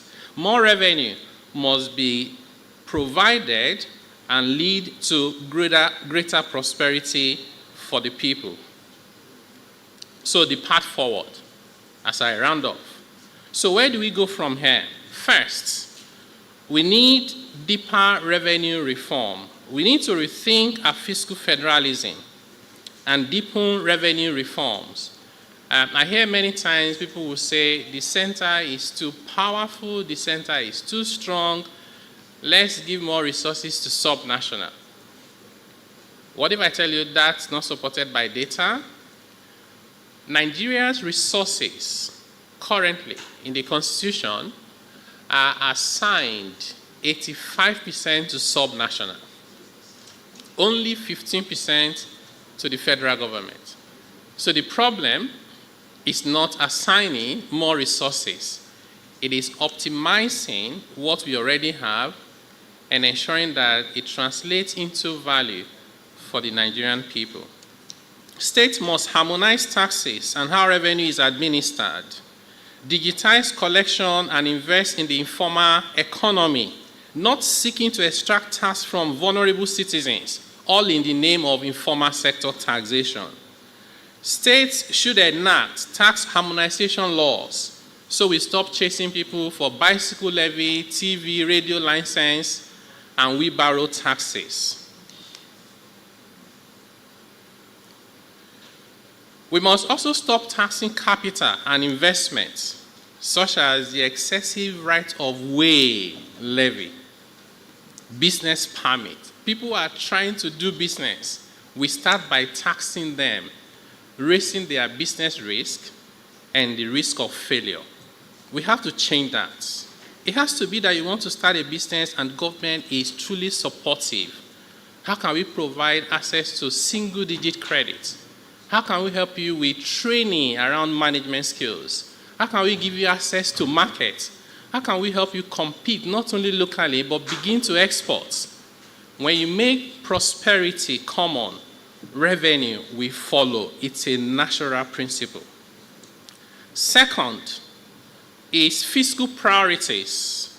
It is time to shift decisively from spending to investments, especially in education and health. Develop a spending framework carry out budget reforms that compel the right behavior in public financial management, and it's not down to individual preferences or who is in power per time. Also, we must drive better accountability, especially at local government levels. Number third and final is our debt strategy. We need to borrow less for recurrent spending, if at all, and borrow responsibly for infrastructure and productivity. We need to adopt a strategy that I call a net financial position. What that means is for every naira and every dollar we borrow, we must create value that is worth more than the cost of the debt. That way we add value every time. Our debt automatically becomes sustainable. No other question is necessary if we are able to do that. We need to adopt that positive net financial position as our debt strategy. States should borrow to build, not borrow to spend. And we must ask critical questions. As a state, should I build an airport or should I build primary schools? Should I build a modern mall or should I build access road from the farm to the market? Finally, there are opportunities. With VAT reforms kicking in from 2026, state share will rise to 55% from 50% today. And that could amount to over 4 trillion naira for states in 2026. The question is, will this money be spent or will it be invested? My closing challenge, distinguished ladies and gentlemen, this report reveals 3 categories of states over the past decade. The growth states, of course, those that are building resilience. Middling states, those marking time without real transformation. And declining states, and those who are failing to optimize their opportunities. The next decade will tax every state, and indeed every citizen. Which category will your state belong to? Let us raise the bar, not just on fiscal responsibility, but civic patriotism. If you pay tax and you fail to follow the money, you are at best making a donation. Beyond dividends of democracy, we must demand value for taxes paid. I was in Luxembourg last week, and usually when I'm traveling to another country, especially for the first time, I try to read out about them a lot. And so I read that public transportation in Luxembourg is free. And I thought it was really good. It's a small country.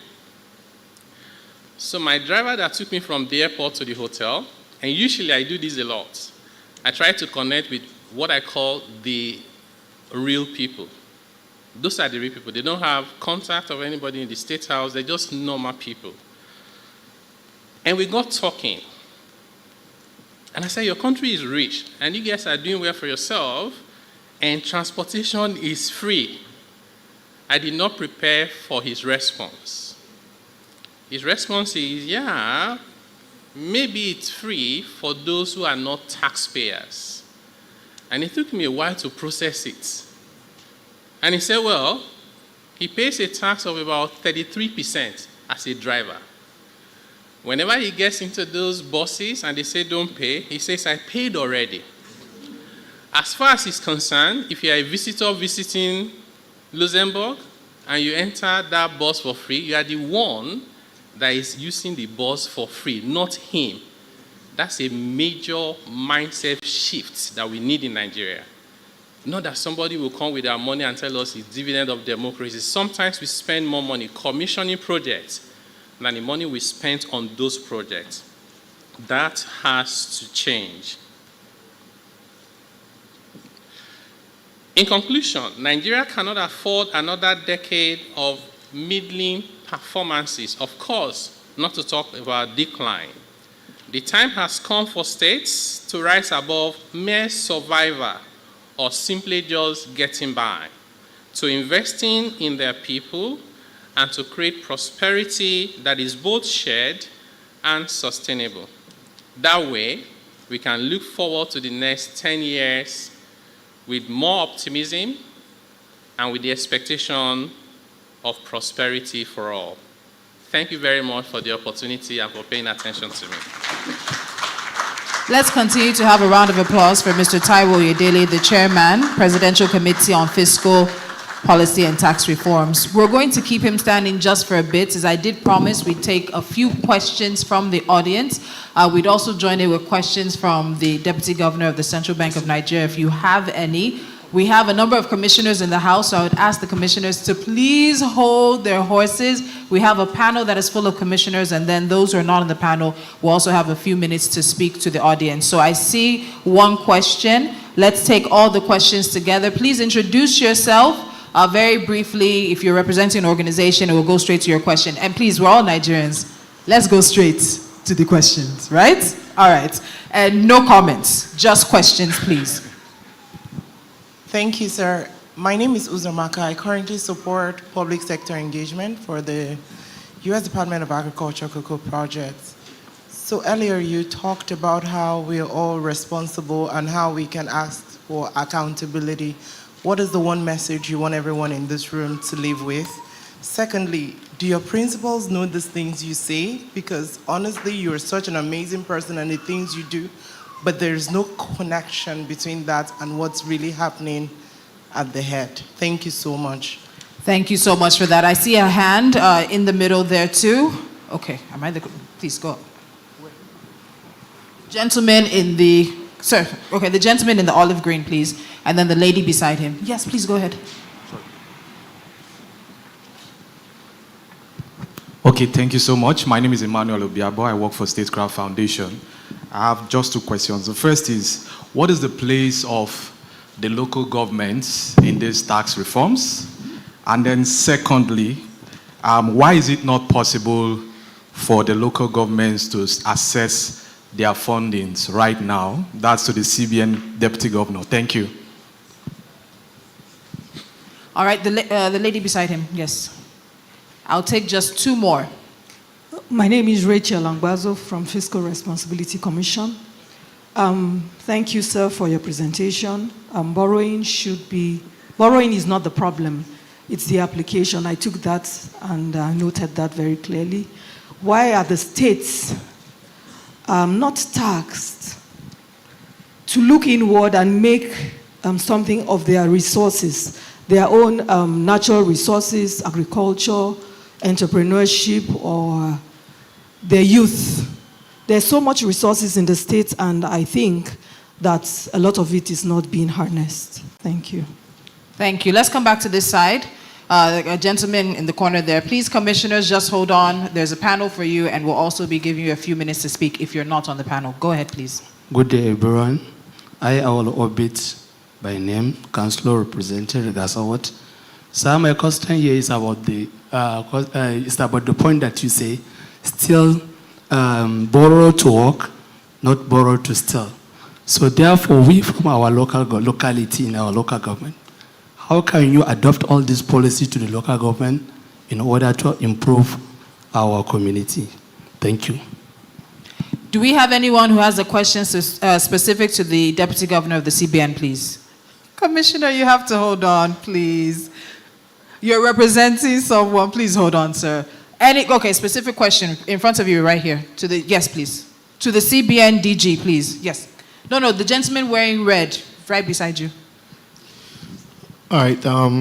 My name is Samuel Okoye, and my question basically is, how can fiscal and monetary accountability in Nigeria be institutionalized and insulated from political influence to ensure transparency, evidence-based economic management? That's my concern. Thank you. Thank you. And I'll take the gentleman in white who was standing, and then we're done. Thank you very much. I apologize. Time is not with us. Thank you. My name is Samuel. I'm a revenue growth expert and human capacity development. personnel. I want to ask a question to the CBN Deputy Director. Obviously, it was a very eye-opening presentation, and of course, those stats are quite overwhelming.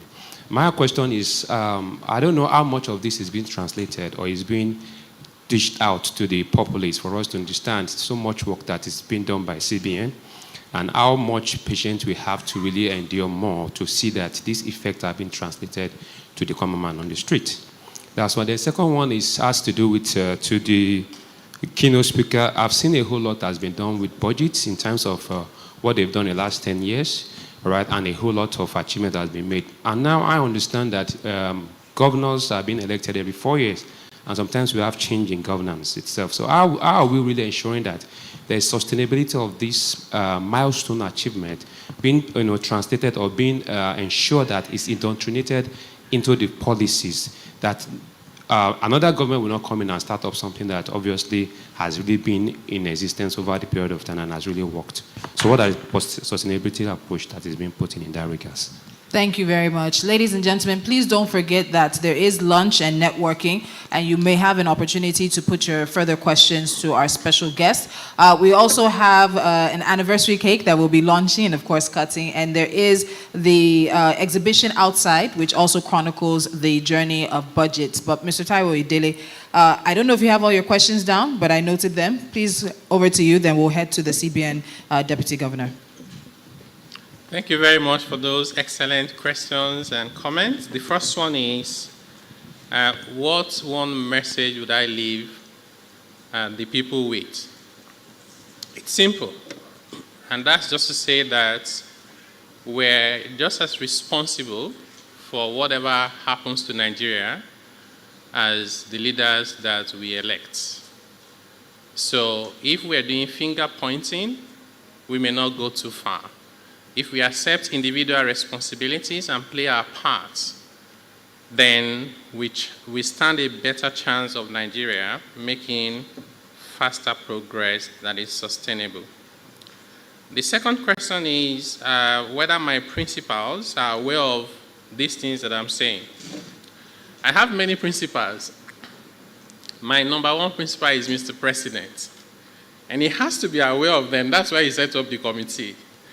And he's very supportive and always ready to consider and implement our recommendations. But you would also recognize that these things cannot be fixed overnight, so it's work in progress. My second set of principals are the governors, and that's why this session today is very important. And of course, many of them are aware. Many of them are trying to do the right thing, but there's a good number that can do better. And collectively, as a people, we can do better. Emmanuel says, where is the place of local government in this reform? The reforms cut across all levels and tiers of government, federal, state, local government. And so they play a very important role, particularly when it comes to harmonization of taxes, and how do you spend that to impact on the people? Because we all agree they are the closest to the people, right? So both the priority of spending, the quality of spending, and how impactful that can be. If you look at the Constitution, for example, under the 4th schedule, the local government have very important roles. They're not playing those roles well. So they do have an important place under the reform. It's ongoing. And we hope that we get there sooner rather than later. For those who follow the activities of the National Assembly, you may have noticed last week they have about 3 or 4 bills to amend the Constitution that are directed towards some of the issues you've raised today, including taxing rights, accountability, budgetary reforms, and so on and so forth. Rachel asked, why are states not tasked to look inwards? I usually don't know how to answer this question because my view, based on the available data, is that they don't need to do anything creative. Sometimes, I think we confuse the subnational because we say every time, look inwards, be creative, generate more revenue. And then they come up with ozone layer tax. Somebody will come up with cemetery tax. So we don't want them to be creative like that. In fact, they shouldn't even be creative. What they need to do is take 1, 2, 3 major tax revenues assigned to them and collect it efficiently. South Africa makes more from personal income tax alone than all revenue heads from Nigeria combined. That personal income tax is assigned to states. In Nigeria, states almost exclusively own land. Even in the US, states don't own up to 15% of land. Land other than human capital is the next most productive asset. What do we get from states? You know what the answer is. So it's not creating new revenue heads. It's not looking anywhere. It's just optimizing what we already have. The next question says, how can local governments adopt responsible fiscal management? There was a report either this morning or yesterday saying that majority of local governments have no websites, right? We have to fix these problems. How are you going to be accountable if I don't have access to your information? And in the job that I've been doing for over 2.5 years, we've been looking for information about local government, and it's impossible to find. You can't find budgets, you can't find audited accounts, you don't have any development plans. In South Africa, for example, they have a website, and if you're interested, you can look this up. It's called Municipal Money. You go to Municipal Money, you find every local government there. They start with a plan. What's your role in your constitution? Develop it into a plan, 5-year plan. Based on the plan, do your annual budget. If I find 1 naira, I'll do this. The next 1 naira, I'll do this. And then from that budget, do your audited accounts. Interestingly, there's one provision, I'm sure it must be in their law, because it's in their account in South Africa for those local government municipal reports. You must disclose wasteful and unproductive spending in your account. Just imagine if I'm a local government chairman and I must disclose wasteful spending. That's supposed to be a deterrent. You see their account when they do their plan, right? They will tell you, in my local government, we have 1,200 meters of roads. 600 meters is untarred. We have 15,000 households. 80% of them have no access to clean water. In fact, there's data to work with. Not that you come and be local government chairman, you fix one substandard road and say this is dividend of democracy. We don't even know what you're supposed to fix. Right? So these are the things, and this is not rocket science. These are things we can do easily in Nigeria as well. Then the next question is, fiscal and monetary policy institutionalized. I'm sure my brother will address it. But I think it's been demonstrated already by this government that they can work together, not monetary authority trying to do everything, or fiscal complicating the work of monetary authorities. When we work together, we're stronger, we're more effective. And the last question is from Samuel, who says, what is the sustainability of the achievement of government, especially from one to the other? Yes, you have to think about sustainability. Otherwise, they're just marking time. How do we make them sustainable? You find these reforms are being institutionalized in many ways. For example, the tax reforms, the laws have been enacted. It will be harder for you to reverse it because you need to go and convince everybody, including the lawmakers. And we're going beyond that, also trying to amend the Constitution so that these can be enduring. Over and above all of that, we must show interest in governance. We must ask questions. We must demand accountability. I've said this in a number of fora, that BudgIT is doing a fantastic amount of work. But then you go and see they post something on social media, you'll be lucky to find 2,000 likes and retweets. Then somebody is arguing about whether the North is Nigeria's problem, or the South, or whether Muslims are this and Christians are that, or somebody is half naked doing useless stuff and there are 1 million likes. Whatever you focus on, it will get bigger. Whatever you find, you would see. Whatever you demand, the supply will be generated. If we begin to show interest in governance and demand accountability, it will be supplied. Thank you very much. Thank you very much. Please let's keep the round of applause going for him as he returns to his seat. Mr. Taiwo Oyedele. Our keynote speaker for today, the chairman of the Presidential Committee on Fiscal Policy and Tax Reforms. I was taking notes. You can see my paper. There were a lot of notes to take, but as he rounded things up now, there was something he said that talked about the fact, that he said that if you are just paying your taxes and you fail to follow the money, you're just making a donation.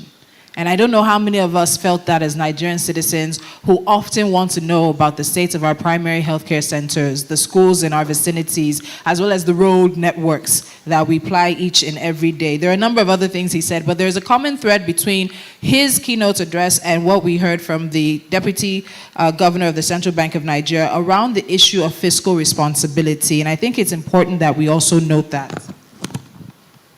The CBN DG talked about fiscal discipline and not inflow would be what would bring transformation, because we can see the data supports that Nigerian states are getting much more money. But what are they doing with that money? And if there is no fiscal discipline that follows that, it's not the transformation that Nigerian citizens require. So there are, I think, 2 or 3 questions for the DG. And let me review the questions for you very quickly. So there was a question about the inability of local governments to access funds or access their money. You were also asked about how we could ensure fiscal responsibility is institutionalized and insulated as well from politics and things like that. There was also a question about translating of the public gains, the work being done, the data you shared to the public for them to understand what is being done and then how much work is left to be done. Over to you, sir. Okay, thank you very much, Tolu.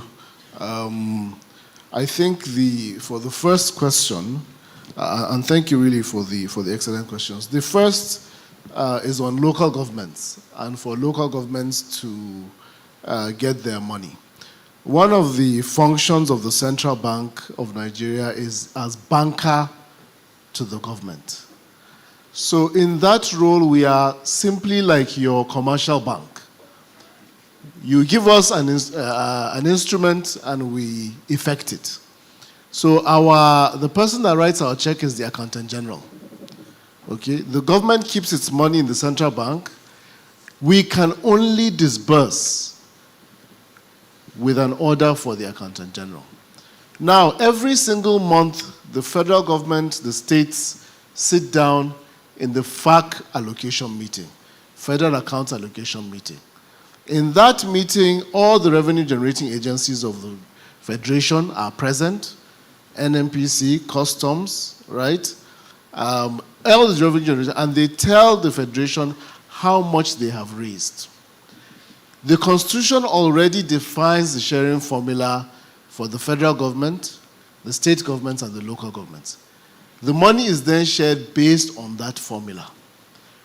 The credit of local governments used to be sent to state governments, together with that resources. Now, in the last 2 years, there have been some attempts on reform around that area. And if you follow closely, you will see that there's a lot of movement towards that, this issue of fiscal federalism and all of that. But the role of the central bank, as far as all of this is concerned, is for the AG to issue the check, CBN pay, and we pay. That is the extent of our responsibility. But you can follow the disbursements to local governments. It's usually, I think Federal Ministry of Finance publishes it, and I think it's really public. The second one is, where's Tolu? I'm here, institutionalizing. Yes, fiscal monetary coordination. Yes. So I think, as I've told you, historically, what has happened is where there's been a lot of encroaching in the roles of fiscal by the monetary side, okay? The monetary side was doing quasi-fiscal in the sense that it was issuing budget instruments and funding sectors on its own. Now we have completely stopped that, and what we're working now on is a lot more coordination. So for example, every single week, the coordinating minister of the economy calls the economic management team together. We attend, okay, and we coordinate, we discuss all of these issues, and we just don't make it, it's not a public meeting. It's a small meeting of the core economic managers. We have a fiscal monetary coordination platform. The PAMSEC of the Ministry of Finance is on the board of Central Bank. Accountant General is on the board of Central Bank. The PAMSEC Ministry of Finance is on the Monetary Policy Committee. So there's a lot of cross-fertilization and institutionalization of ideas, and this is as stated legally. I think the last issue was on... making sure the public is aware of the work being done and what's left to be done. Thank you very much. So on this issue of communication, I think all of us as public officials are accused once in a while of not communicating enough. But the issue is that you can never, ever really communicate enough. When we finish this presentation, the people in this hall now know the data that we have. I've asked Secretariat, please share it to everybody that is here. That information is public, it's your own as Nigerians. It is now your job to also step it down, because even if I go to the next meeting now and I talk about the same thing, people will say it's not being covered. If I go to another meeting, so you can never be enough. So as much as possible, we need your help, your support as well. Institutions like BudgIT as well, if you can help to translate this. We do radio programs. We try to put everything I've presented here is on the CBN website. We try to publicize it through radio, but it's never enough. So you have to help us to do that as much as possible. Thank you very much. Thank you very much. Please, once again, a round of applause for him, Dr. Mohammed Sani Abdullahi, Deputy Governor, Central Bank of Nigeria. And the questions do show that there is a curiosity, there is a wanting to know coming from the Nigerian populace. And I hope that it is met on the other side, not with dismissal, but it's met with answers like we've seen today. Thank you very much, gentlemen. Now, as we continue things, we're coming to... Okay, please go ahead. Yes. Yeah, thank you. I just want to make quick comments on what state governments are doing to generate revenue. I mean, someone raised that important question. We've talked a lot about how FAC has increased over the last 2 years, but what we hardly talk about is the fact that IGR has also increased by equal magnitude. And when you look at the mix between IGR and FAC, you know, for state government, since 2022 to now, that ratio has remained fairly constant, suggesting that states are also matching, you know, their ambition in terms of generating revenue. So I just want to put that out there. But more importantly, to say that, you know, it's not like state government are hiding. They are doing a lot to generate revenue, to develop their local economies. And the way to think about it is this, you know, the amount you can generate as revenue is a reflection of the size of your market, the size of your local economy, you know, for a state. And for any state to be able to boost revenue means that you need to really expand that market. And we'll see a lot of states are doing that. You know, Enugu has increased their IGR about 500% in the last 2 years. That's a very good example. I've seen that with several other states. Recently, the Nigeria Governors Forum launched the Investopedia, which is a compendium of investment across the 36 states, worth about $100 billion, you know, showing what states are trying to develop across mining, energy, infrastructure. And this is just to say that we are doing a lot to make sure that, you know, we are attracting investment, developing local, which in turn we hope would continue to help expand the revenue base for state. Just for you to know that even though the FG is doing their part, we're also doing our part to contribute to economic prosperity. Thank you. Thank you very much. That was Mr. Razak Fatai, Head of Economic Intelligence at the Nigeria Governors Forum. I think, let me ask the question, how many of us are a bit, maybe shocked is the word, or surprised to hear that as FAC allocations have increased, so have the internally generated revenue of states? How many of us are surprised to hear that? By a show of hands. Okay, so there seem to be some people in the know. The rest of us are maybe a bit shocked about it.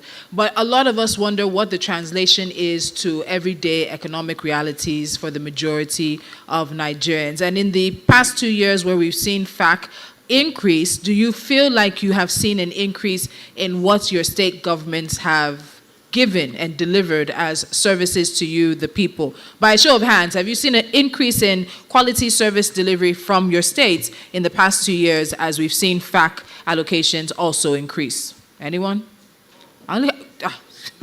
No, okay, so let's do ayes and nays.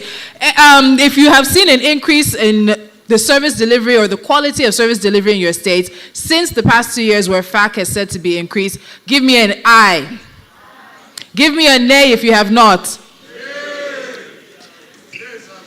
I think that's something that many people here, especially on the front row, will need to take back to their states and to their principals. Nigerians want to see what is being shown on the data and the slides as what is also happening in their daily lives. And of course, Naira and Kobo. I like to say Naira and Kobo, but I can't remember the last time I saw Kobo, but it's the general saying. We want to say a very big thank you for your patience and time today. We are not wrapping up, and again, a reminder that there will be lunch and networking after this, so please stay. Ask the questions, meet the individuals you'd like to meet. There is also the exhibition outside in which you can trace the 10-year journey of the states report, which has become something that is pivotal and momentous to what is happening in Nigeria around fiscal policy and reforms. Now, 10 years is not a very, very long time, but then 10 years can be a very, very long time. And in terms of what we're here to do today, it is 10 years of impact, it's 10 years of transparency, and it's 10 years of accountability. We're moving on now to the launch of the report, the launch of the States Report 2025 edition, which happens to be the 10th anniversary edition. And I'd like to call up to the front of the stage, Dr. Chichi Aniagulu Okoye. Once again, she's the Regional Director, West Africa for the Ford Foundation. She will be launching the report today. Please, let's give her a round of applause as she comes forward. Let's keep the applause going for someone and an organization that has been a massive support to BudgIT in the work that they've been doing. Please, let's continue to encourage her. Oftentimes, we don't always see, I guess we'll call them the wind beneath the wings, but this is an opportunity for BudgIT to say thank you to one of the winds beneath their wings. Yes, please. We'd also like to call forth our dignitaries who are present with us in the front row. Please let's join in front as we launch the report today. Please come forward. Dr. Abdullahi, please come forward. And also our panelists will be joining us on the panel. Please make your way forward to the front of the stage as we launch the report.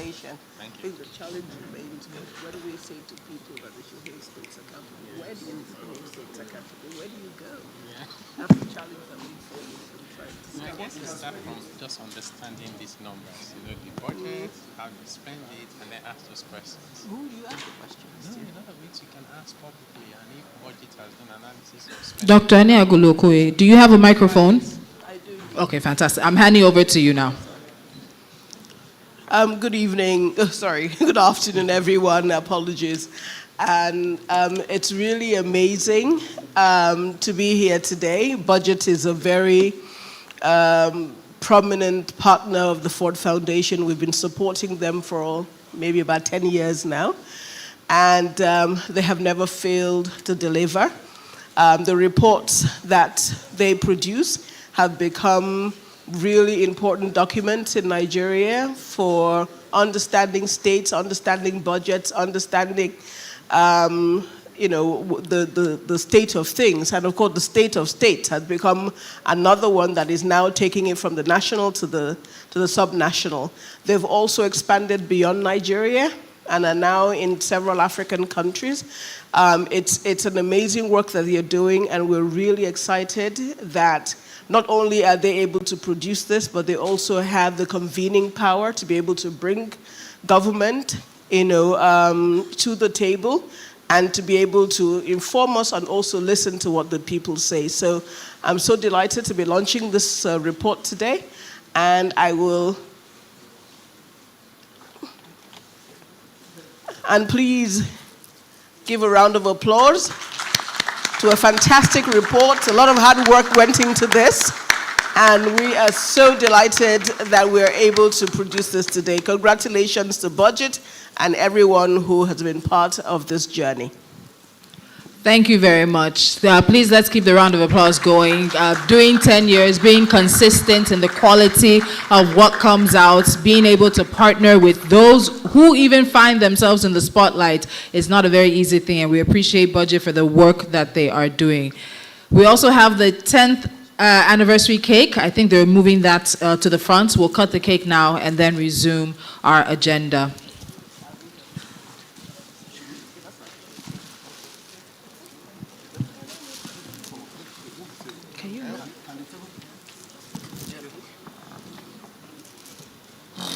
Please give us a few minutes. We'll get the cake out and then resume our agenda.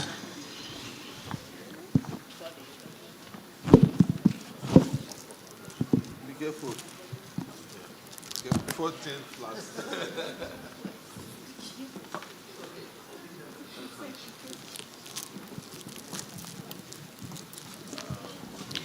Distinguished guests, if we can have you stand behind the cake as we take these pictures, celebrating 10 years of the State of the States report brought to you and presented by BudgIT. Okay. It's been 10 years of impact, 10 years of accountability, 10 years of civic engagement, and civic education as well. And this is a momentous occasion for not just BudgIT, but those who support their work, as well as Nigeria's citizens as well. I think we should, Sean, should we do a countdown? All right, so we'll do a countdown. So we'll start from 7 and then cut the cake on 10. So ladies and gentlemen, I need your help in the audience. We go now. 7. Am I the only one talking? Let's start from 7. Let's try that again. 7, 8, 9, 10. Congratulations to BudgIT. 10 years of impact, 10 years of building a sustainable model, 10 years of demanding accountability, 10 years of engaging with government at all levels. Please, once again, a round of applause. Thank you so much, distinguished ladies and gentlemen. You can return to your seats, and now we'll take an opportunity to go through the report. Thank you very much. Please, let's return to our seats and settle down as we take on the report.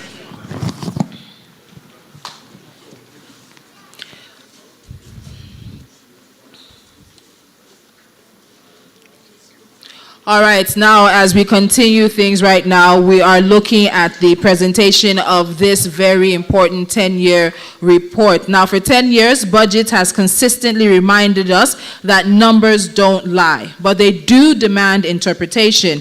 Behind every data point in the State of the States report is hours of research, verification, and analysis. Work that has turned fiscal data into accountability tool for citizens, policymakers, and even the media.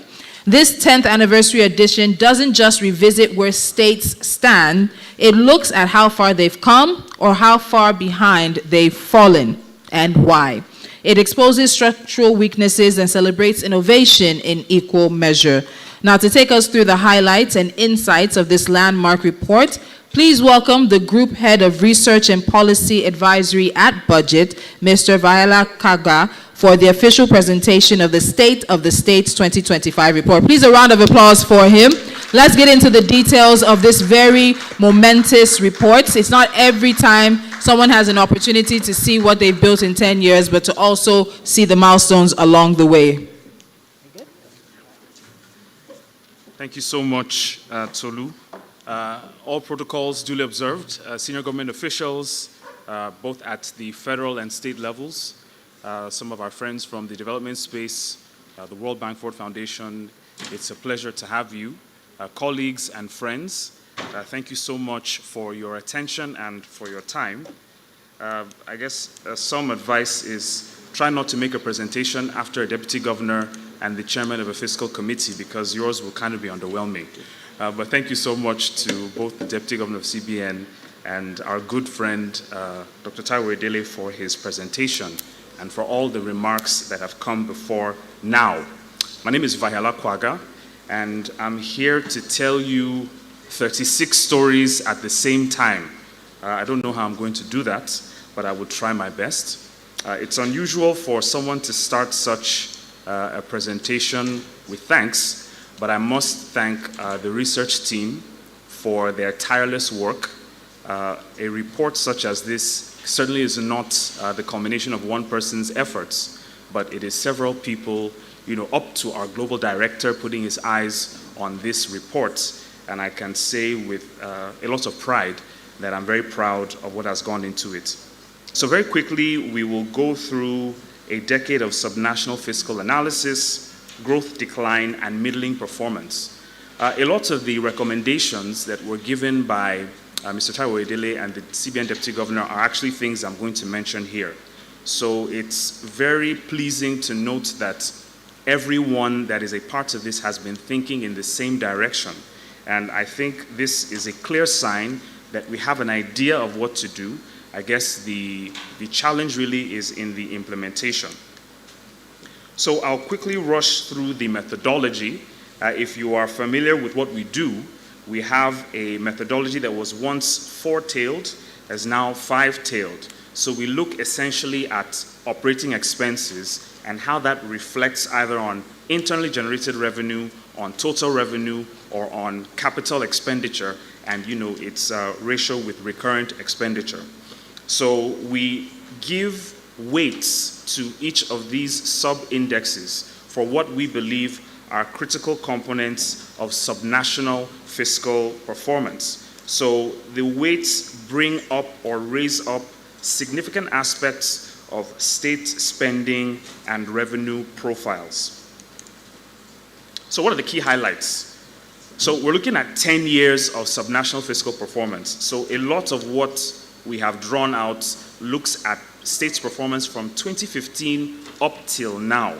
But where we're looking at year on year would indicate otherwise. So I'll just pick out a couple of them because I'm itching to hear the panel conversation.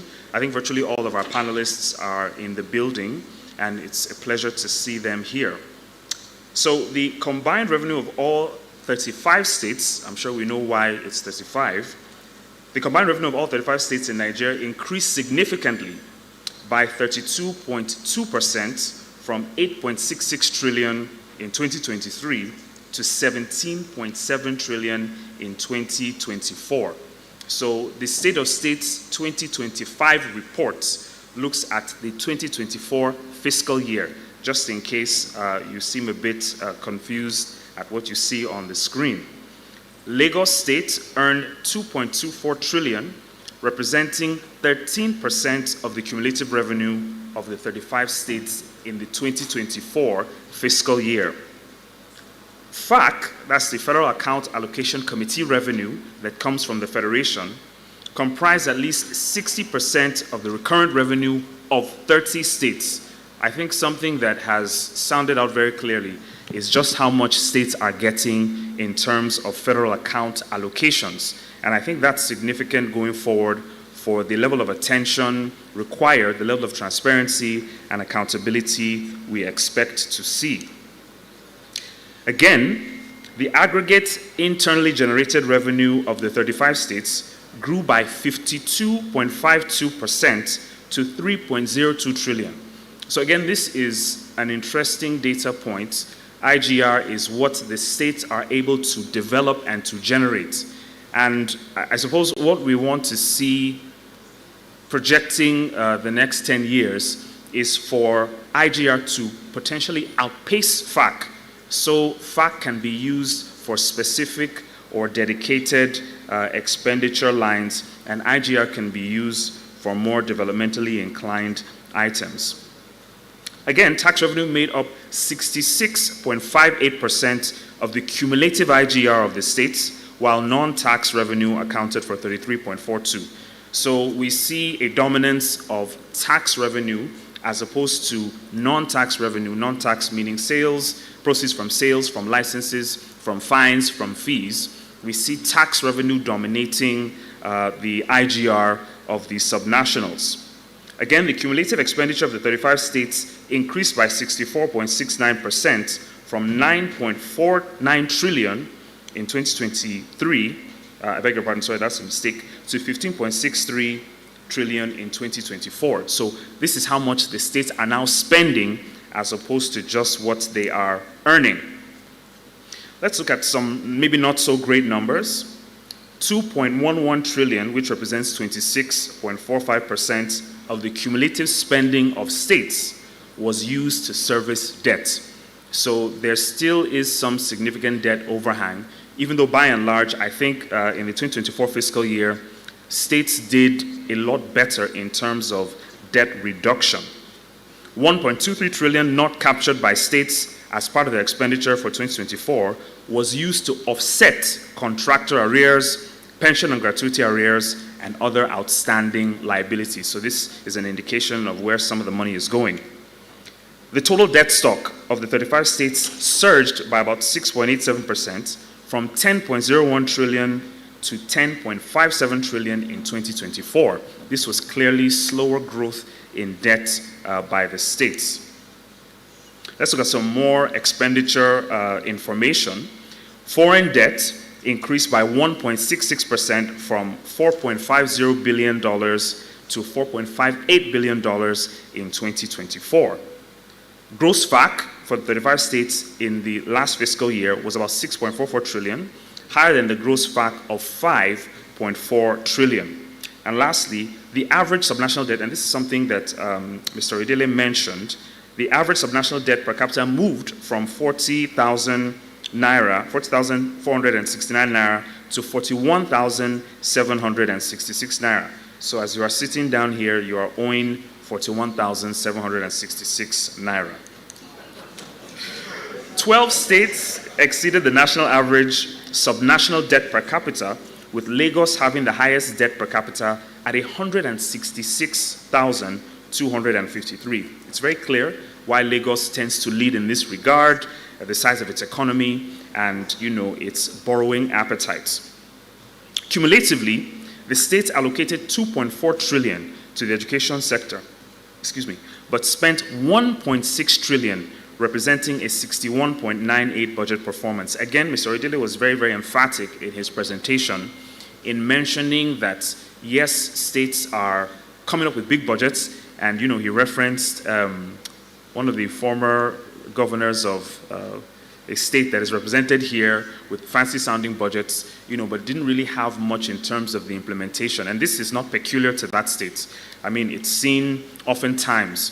But this has very deleterious impacts on the livelihoods of Nigerians. These are numbers, but they affect and impact real people. The combined gross federation account allocation of Delta, Bayelsa, Akwa Ibom, Lagos, and Oyo was approximately 35.93% of the total gross FAC for the entire subnational. So we see some states getting a whole lot of money. And lastly, for highlights, the combined IGR of Lagos and Ogun states in 2024 is approximately the combined IGR of 24 states for that same fiscal year 2024. You'll see a lot more details in the report. So I'm going to go forward and then come back. So, ladies and gentlemen, this is the 2024 fiscal performance ranking of the Budget Foundation. This is what we have been able to draw out from the audited financial statements that focus on the cash flow statement of the 35 subnationals. And you can see the disclaimer there for why Rivers State was excluded. Anambra State tops the list. I think we can give them a round of applause for being number 1. Lagos is number 2. Kwara State is number 3. Abia is number 4. We have a new entrant. Edo State is number 5. And we can see from 6 to 30, a lot of the states that are, having that middling performance. Why we decided to use the term middling performance is looking at the performance of states within the past 10 years and their potential. We know that they are able to do a whole lot more. They can do a whole lot more with what they have. So quickly to go through the sub-indexes, Enugu, Lagos, Abia, Anambra, and Kwara top Index A. Index A looks at operating expenses vis-a-vis IGR. For Index A1, this looks at IGR growth. So Enugu, Bayelsa, Abia, Osun, and Kano have been able to grow their IGR relatively well, and that gives them top spot on Index A1. Index B looks at how much public revenue is left to implement capital expenditure components. So Anambra, Akwa Ibom, Ebonyi, Abia, and Bayelsa have the 1 to 5 position on Index B. Anambra featuring, quite strongly here. Index C looks at debt and is subdivided into sub-indexes that look at debt to revenue, debt to debt servicing costs, and also personnel, among other things. Akwa Ibom features number 1, Delta is 2, Bayelsa is 3, Zamfara and Yobe coming at 4 and 5. And lastly, Index D that looks at the attention paid to capital expenditure. We have Abia and Anambra featuring again, with Ebonyi, Enugu, and Taraba in the top 5 for Index D.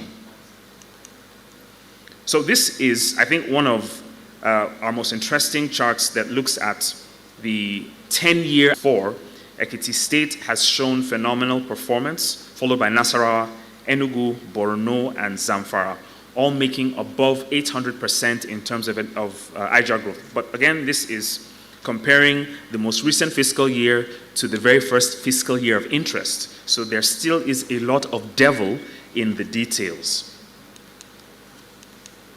So our recommendations, I'll just pick a few of them. Lots of them have been mentioned by previous presenters, I think very, very articulately, looking at digitizing revenue collection and eliminating cash-based transactions.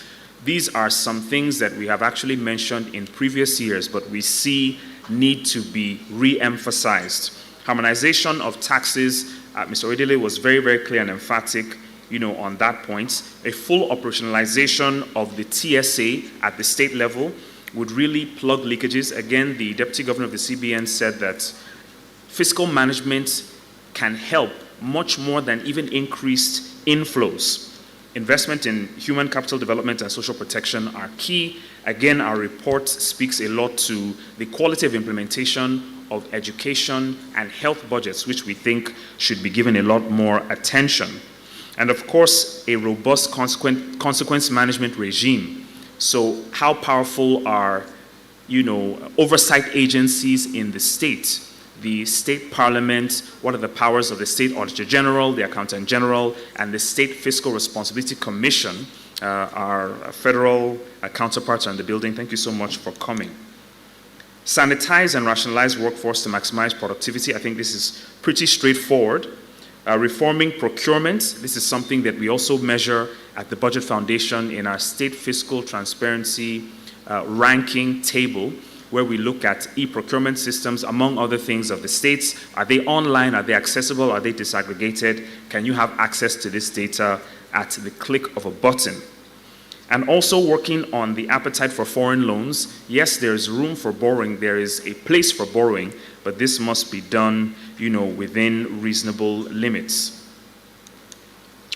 Lastly, disbursement of the health budget and education budgets, I think, needs to be reiterated as strongly as possible. This is the human capital developments that we think can help states really move forward.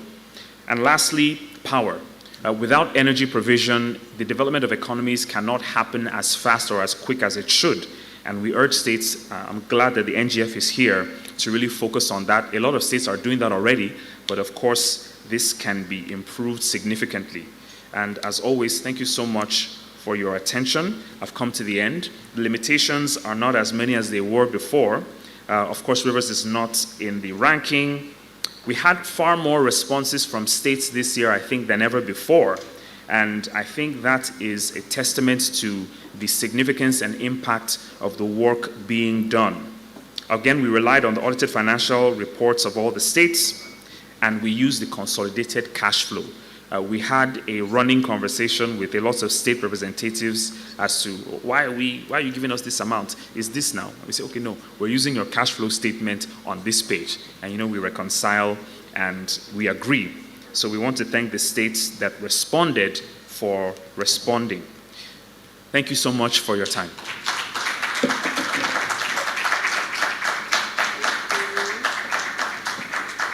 Please let's keep clapping. But Viola, I'd like to know, please, what is the account? Because I think there are several people who'd like to pay our 41,000 naira and be removed from the list. So if there's an account number you can give us to pay, in fact, I'll even pay 42,000, so you can remove me from this list.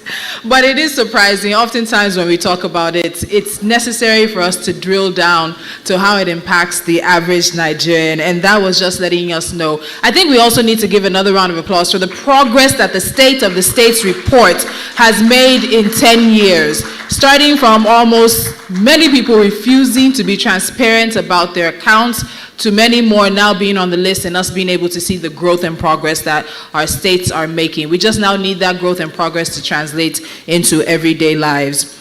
We promised you a panel, and that is what is coming up next. But don't also forget, if you want to see the reports for this year, it is available on BudgIT's website. So you can make your way to BudgIT's website and look at the breakdown. The gentleman next to me had a few reactions when we were hearing the development of how things were going. He's shaking his head now, going for some of the states. So it is important as citizens that we take the responsibility to be aware of what's going on in our states and demand accountability and transparency.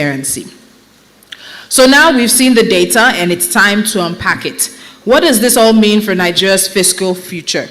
This panel brings together economists, reform advocates, and thought leaders who will take the findings from this year's State of the State and translate them into practical strategies. From strengthening internal revenue systems to improving the ease of doing business to linking taxation more directly with public service delivery, this discussion will explore the real actionable steps that states can take to become more self-reliant, transparent, and effective. The discussion for this panel is improving domestic resource mobilization at the subnational level. What is being done wrong that needs to be done right? Let me first introduce the moderator for this panel. Dr. Olusegun Omishakin is the Chief Economist and Director of Research for the Nigeria Economic Summit Group. Dr. Omishakin is a seasoned economist and researcher with extensive experience in macroeconomic modeling, policy impact analysis, and regional integration. His work has shaped key economic policies and reforms across Nigeria and West Africa. Please, ladies and gentlemen, welcome our moderator for this session, Dr. Olusegun Omishakin, Chief Economist at the Nigerian Economic Summit Group. Now, joining him on the panel, we have the Honorable Commissioner for Finance, Cross River State. He is a reform-driven public finance leader whose work continues to strengthen fiscal discipline, transparency, and accountability in the state. His efforts in promoting innovative financial practices and sustainable economic policies have positioned the states as a model for prudent fiscal management. And in recognition of his outstanding leadership, he was recently honored among the 100 most notable peace icons in Africa 2025 edition. Please make welcome to the stage Dr. Michael Odere, the Honorable Commissioner for Finance, Cross River State. Coming up on the panel is the Honorable Commissioner for Finance, Kwara State. She brings over 3 decades of experience across banking, finance, strategy, and energy consulting, spanning both the private and public sectors. She holds a doctorate in business administration and is a fellow of the Certified National Accountants and the Chartered Institute of Taxation of Nigeria. A seasoned leader and reform advocate, she has honed her expertise through executive programs at Harvard Business School and Manchester Business School and continues to champion innovation and fiscal transformation in Kwara State's financial sector. Please welcome to the stage the Honorable Commissioner for Finance, Kwara State, Dr. Mrs. Hawa Nuru. A round of applause for her. Now, our next panelist is a senior economist at the World Bank. She's a master's and doctorate degree holder in economics and joined the bank in 2007 as a consultant in MTI, then PREM. She is currently a senior economist in the economic policy practice at the World Bank. And in her current role, she leads and contributes to operational and analytical tasks in the Nigerian program, in which context she has led operational engagements with Edo State through 2 DPF operations and currently through the Edo State Basic Education Sector and Skills Transformation Operation, P4R operation. Please, ladies and gentlemen, welcome senior economist at the World Bank, Mrs. Gloria Joseph Raji. Also coming on stage is the Honorable Commissioner for Budget and Economic Planning for Anambra State. She has over 10 years of experience in providing management consultancy services for individuals and organizations. She started her career as an accountant and investment research analyst at Meristem Securities Limited, and after 5 years moved to IHS Towers as a senior business analyst. And then in 2018, she joined PwC Nigeria as an assistant manager in the strategy consulting unit. And during her stay with PwC, she led multiple client engagement and projects across multiple sectors, especially in the financial services and agricultural sectors. She has experience in strategy formulation and planning and budgeting, project management, feasibility studies, business planning, business model development, financial analysis, public policy, and economic development. She is a member of the prestigious Association of Chartered Certified Accountants. Ladies and gentlemen, the Honorable Commissioner for Budget and Economic Planning, Anambra State, Mrs. Chiamaka Nake. And finally, we have the Honorable Commissioner, Ministry of Budget and Economic Planning, Katsina State. He is a seasoned financial expert and public servant with the state, holding a master's degree in business administration from Bayero University, Kano. He brings extensive experience in fiscal management and governance. He previously served as the Katsina State Accountant General and as a special advisor to Governor Diko Rada on banking and finance. In January of this year, he was appointed Commissioner for Budget and Economic Planning, where he is tasked with aligning the ministry's initiatives with the state's Building Your Future agenda to drive economic growth and transparency. A member of professional bodies, including the Chartered Institute of Taxation of Nigeria and the Financial Reporting Council of Nigeria, please welcome to the stage the Honorable Commissioner, Ministry of Budget and Economic Planning, Katsina State, Mr. Malik Anas. Okay, it seems that he's not here. We will hand over, or I will hand over now to Dr. Omishakin to take on this panel, and then, of course, we have more on our agenda. Thank you so much, ladies and gentlemen. Thank you very much. Please, let's give her a better applause. She's been wonderful so far. Thank you very much, Tolu. So my name is Olusegun, and it's a pleasure for me to be here today, first of all, to be among the people that will listen to different presentations, and again to be the person that will coordinate this high-level panel I have with me from my left and right, high-level people. So the question I was asking myself is, God be with you. And I know that we are all interested in the betterment of this country. If there is any single vision, any single mission that we are all interested in, it is that we have a better country. We have a better country. We can't have that without having a better state. And I think that is why this conversation will be very, very important for us. We've been introduced to a lot of evidence, data, information, insights. And I think this is not just another time for us to say, what is this in your state, what is that in your state. I think this is another opportunity for us to listen to them and know what is going on, what are the levels of innovation, or given these reports and the information so far we've heard, what is going to change? We are not going to take another time to be looking at the challenges we've been talking about for the past 10 years. Now we're going to look at what is happening that we may not even be capturing, that we may not be seeing, but that is working silently across streets. What evidence, what information, what stories do we have from this state?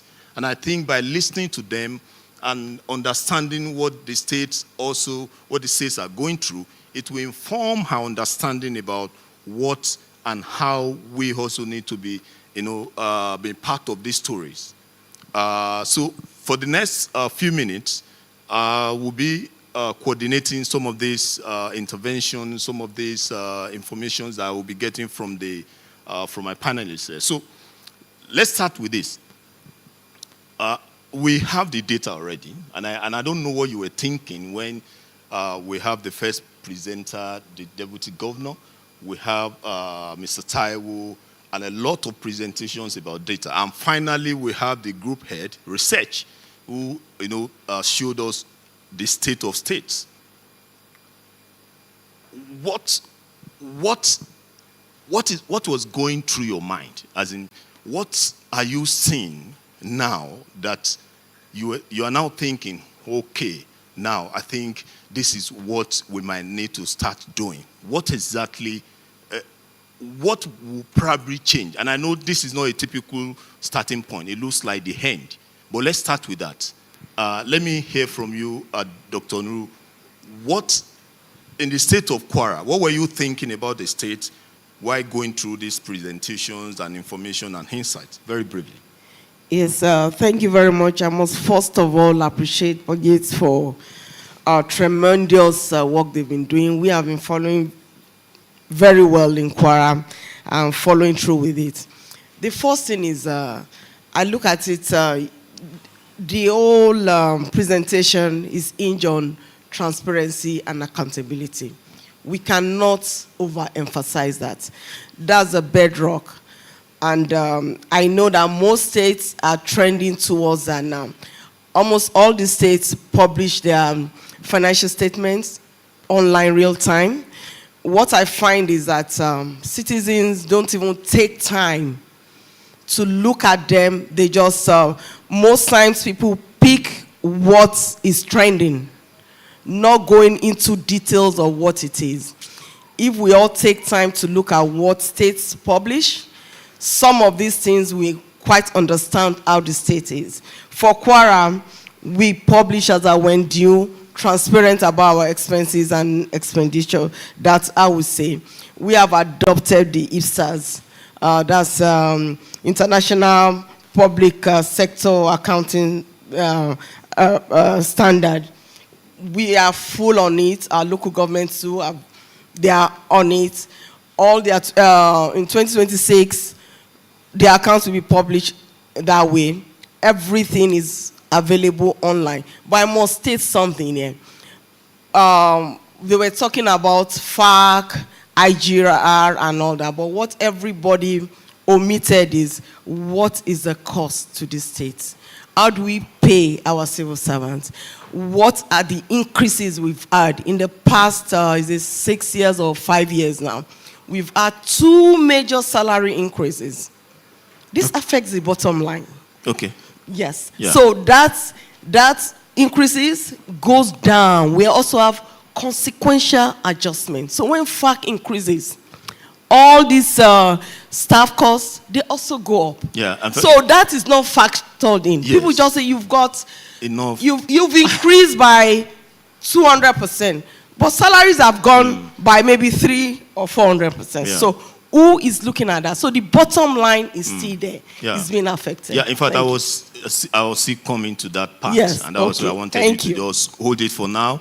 We're still going to discuss more about it. Ms. Chiamaka, what, for Anambra State, you've seen the outcome of the analysis and the ranking. For Cross River. And from Anambra, yes, from Cross River. And I wanted to ask you, what can you tell us that you know and believe to be that change, that difference that made you to be at that level? Very briefly, what do you think you've been doing so differently? Okay, thank you so much for the question. And also to thank everyone, and BudgIT particularly for putting this together and for the continuous, I think everyone right now, at least within commissioners for budget, actually everyone look out for BudgIT ranking because it kind of puts everybody on their toes because, of course, everybody wants to be ranked. Ranked top.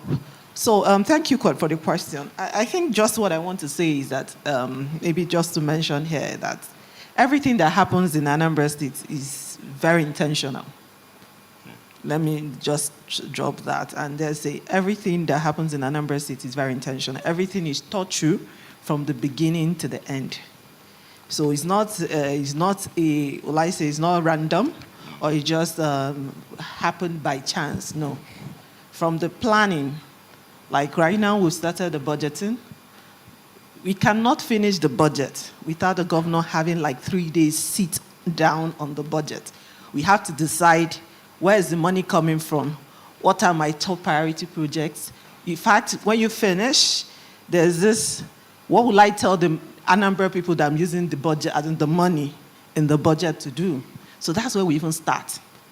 So we start, everything is planned out, and also there is an intentional weekly cash flow management. So if in Anambra State, if you can't convince the governor why this expenditure is important, it won't be approved. So for every 1 naira a dime spent in Anambra State, you need to make a case. You might make a case. Of course, you guys might go back and forth for months before it then kind of is approved to be done. It's not that it's in the budget. It's that you're now you're about to spend it, so you have thought through in fact, that's usually the governor's word. Have you thought it through? How from the implementation, from the ideation to the implementation of the particular product. So what I would say is that, of course, because we have limited resources, so we are usually careful. From the budgeting, of course, we are not usually, if you check Anambra State budget, we are not usually over the board. It's not every 1 naira in the budget. We have a plan, or we have clarity on which of them will go through, how we want to spend it, and what we need to do on a monthly basis. Every week, there's some financial analysis and also cash flow management on how we want to, so it's something that we're quite deliberate about. Of course, this credit to the governor's background. So every single thing around the financial management of the state is usually something that we don't do randomly. And also prudence in financial management. For everything we spend, of course, we have our BPP, which recently actually won an award as the best BPP across the country. Okay. So this is just saying that every single thing is it's not random. It's something we usually think through before we do. And of course, when we saw the results, it's not something we're quite surprised So you about. are saying growth in your case is not accidental. Yes. We don't wish for it. You are intentional about it. She mentioned transparency. You talking about being deliberate about what you want, the direction you want the state to go from the ideation to the final part. I wonder whether this resonates with your story, or you have some unique perspectives to what has worked in Cross River and why it has worked. I know we have a lot of challenges, but let's start. All right, thanks. All thank BudgIT and Mr. Tayo. First of all, I want to tell Mr. Tayo, please stop referring to our Olympic budget. Okay? This is the second time you are mentioning this. The first one was the CIBN annual conference. You were a keynote speaker and you said the same thing. And the commissioner then was there. He was a special guest. I wonder how he felt. But don't mention it now. It's not in my time. My budget is just 630 million. I mean, the reviewed budget. And 40% of that is for capital expenditure. So for me, anyway, the reports, I was going to feel bad, but why would I feel bad when it's the reality of things, right? And it was deliberate, like one of my sisters says. So yes, it resonates with me. We don't do anything by chance. We don't do wishful thinking, right? So we plan. Our state was one that has got debts from 1994 up to date, foreign debts, if you want to look at it. We had over 160 million in debt, dollars, and more. And coupled with the FX relief on FX regimes and the changes, you can imagine what we're paying back in debt. So a lot of payments will go to recurrent expenditures. So I wouldn't feel bad that things we can't control. But it's better to be yourself. So your intrinsic value is your real value. So maybe what we are seeing on the report today is just saying what we say we are is a reflection of who we are. There are a lot of debts, other recurrent debts that were suppressed. I mean, from 2019 to maybe 2022, gratuities were not paid. We had over 20 billion in gratuities and a lot of other debts, contractual obligations, and we reassessed self. We were so deliberate that we had Fish do a rating on us, and we spent a lot of money to get that done.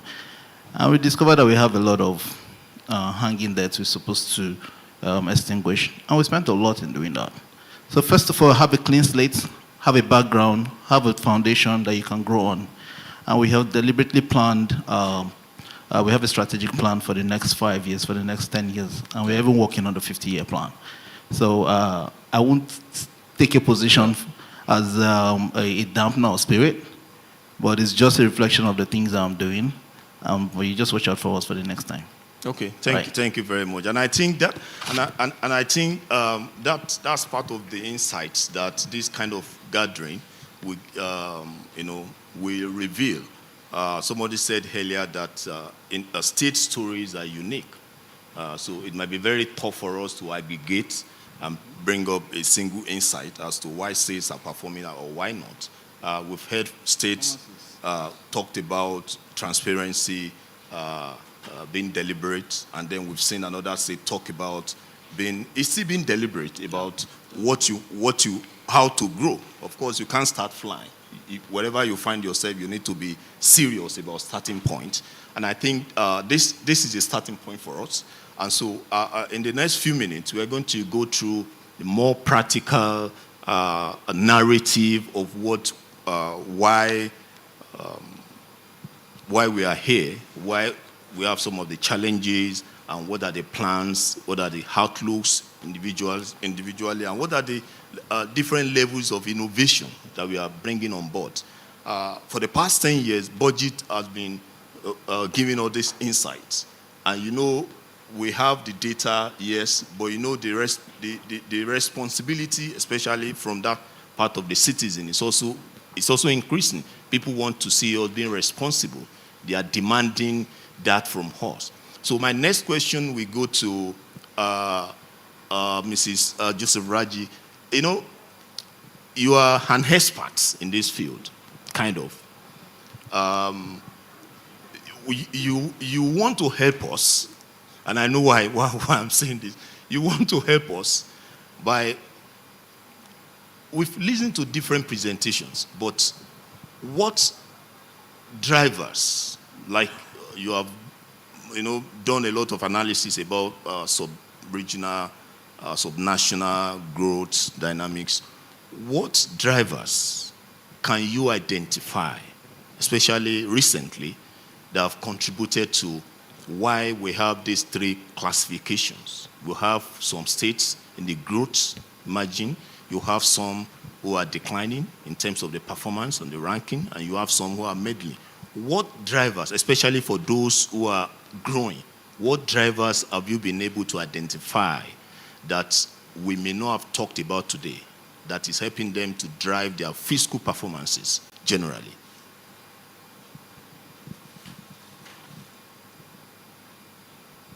So thank you very much, Dr. Omishaki, and I want to say thank you as well to BudgIT, for having us here this afternoon.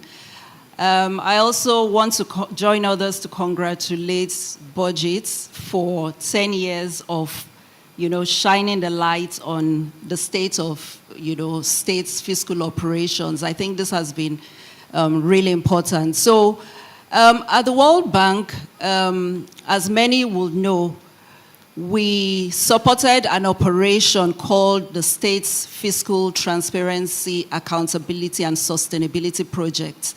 That's SIFTAS, which was effective in 2018. So prior to then, BudgIT had been, looking into state fiscal data, and I think this was a difficult and a tough process. And SIFTAS helped to incentivize states to begin to put their budget data out there, their spending data out there, And at the World Bank, we began to also look into, state fiscal data. And so I would say we started looking into this data from like 2017, when states started putting out their budgets based on SIFTA's incentives from 2017, 2018. But I would say that we have really looked at more at trends, in terms of revenues, in terms of expenditure. And we have seen that, so first of all, let's look at revenues, IGR. So I think what is important here, what we're really looking at here is how states are growing their own revenues, their IGRs. And because that is, more sustainable. And from what we have seen is that tax revenues are the largest source of IGR for more or less all states. And when we talk of tax revenues, here we've been talking about what is provisionally allowed by states to collect in terms of tax. And the most significant one is income taxes, personal income taxes. So the bulk of most states' IGR is personal income taxes. And then you have direct assessments, that's for businesses, what they collect from businesses. And then you have withholding taxes. So we found out that the states that, have recently been growing their IGR have, done a lot in terms of being innovative around collecting taxes, personal income taxes. A number of states have adopted, digital and technological innovations in, collecting, assessing and collecting taxes. So I think, like I was saying earlier, we have looked more at the trends, and we have looked at states in aggregates most of the time, and not, specifically into states. But from, the recent data, we saw, a ramping up. We have talked about it severally here today. A ramping up, not just in FAC revenues, but in IGR. And of recent, in the last 2 years, you have seen states like Enugu, like Kwara, I will call them the new kids on the block, who have really grown their IGR. And what we have seen is personal income tax, direct assessments, withholding taxes. Those are the ones that have really driven. And we have Kwara here, one of the new kids on the block in terms of IGR growth and in terms of the share of IGR in total expenditure. I think she'll be better positioned, to tell us what they have really done. But in terms of the trends, I think this is what we're seeing. So great. And I think that also is in line with what the Governors Forum representative told us about. We are not just looking at the FAC alone, we are also looking at the capacity of states now to, in some cases, double the IGR and the rest. So talking about the drive for IGR, I know about 2019, the NESG, in collaboration with different organizations and international development, came up with this concern about citizens' willingness to pay tax, which is always at the center of every tax or fiscal deliberations. People must be willing to pay before they will pay. And Mr. Taiwo told us about the driver he had a conversation with. From that, it shows that he was willing to pay because he believed the government will use that for that purpose. Now, can you tell us the gap you've experienced or you have identified between your drive for tax or revenue and the people's willingness to pay? How has that helped you to come so far in terms of your high IGR drive, as you've been referenced? Maybe other states can also learn from that. What changed? How were you able to convince people willingly to pay because they are sure that when they pay from the expenditure side, their money will work for them? What story can you tell us?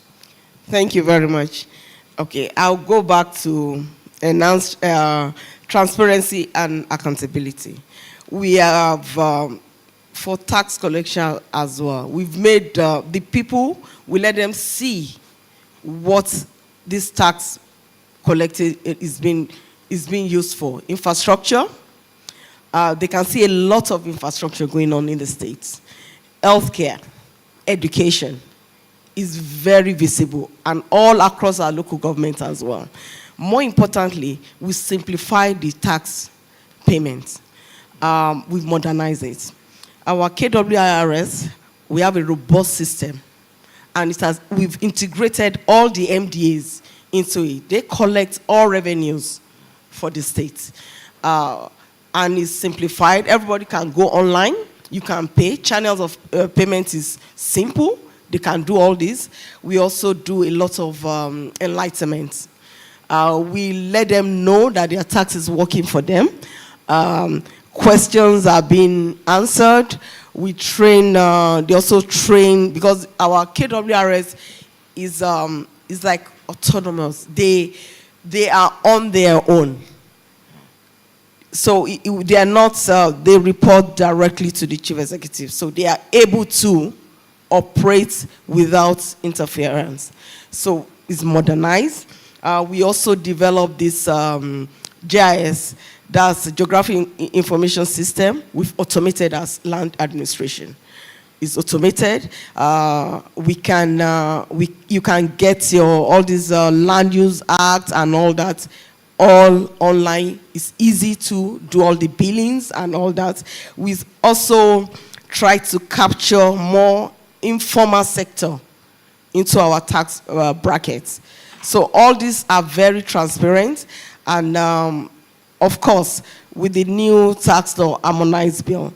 So it's easy for people to be able to query whatever it is.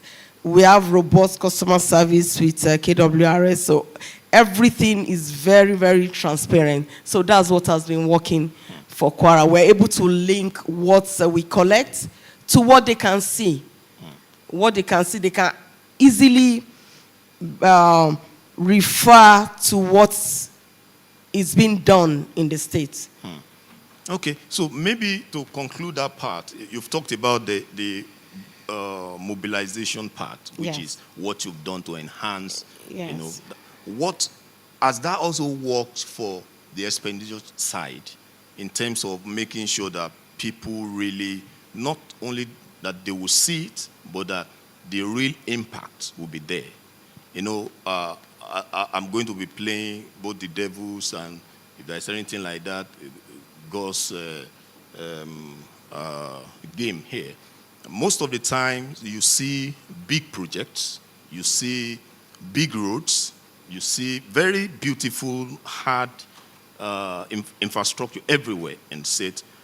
But you go to the rural area, like the data that we're given now shows that more than 75% of poverty rate in most of the Nigerian states are there in the rural area. So how has the technology or the innovations and the transparency helped in identifying what people really need, how they really need it, and making sure that in the process of implementing that, corruption cases or inefficiencies are captured, identified, are tracked?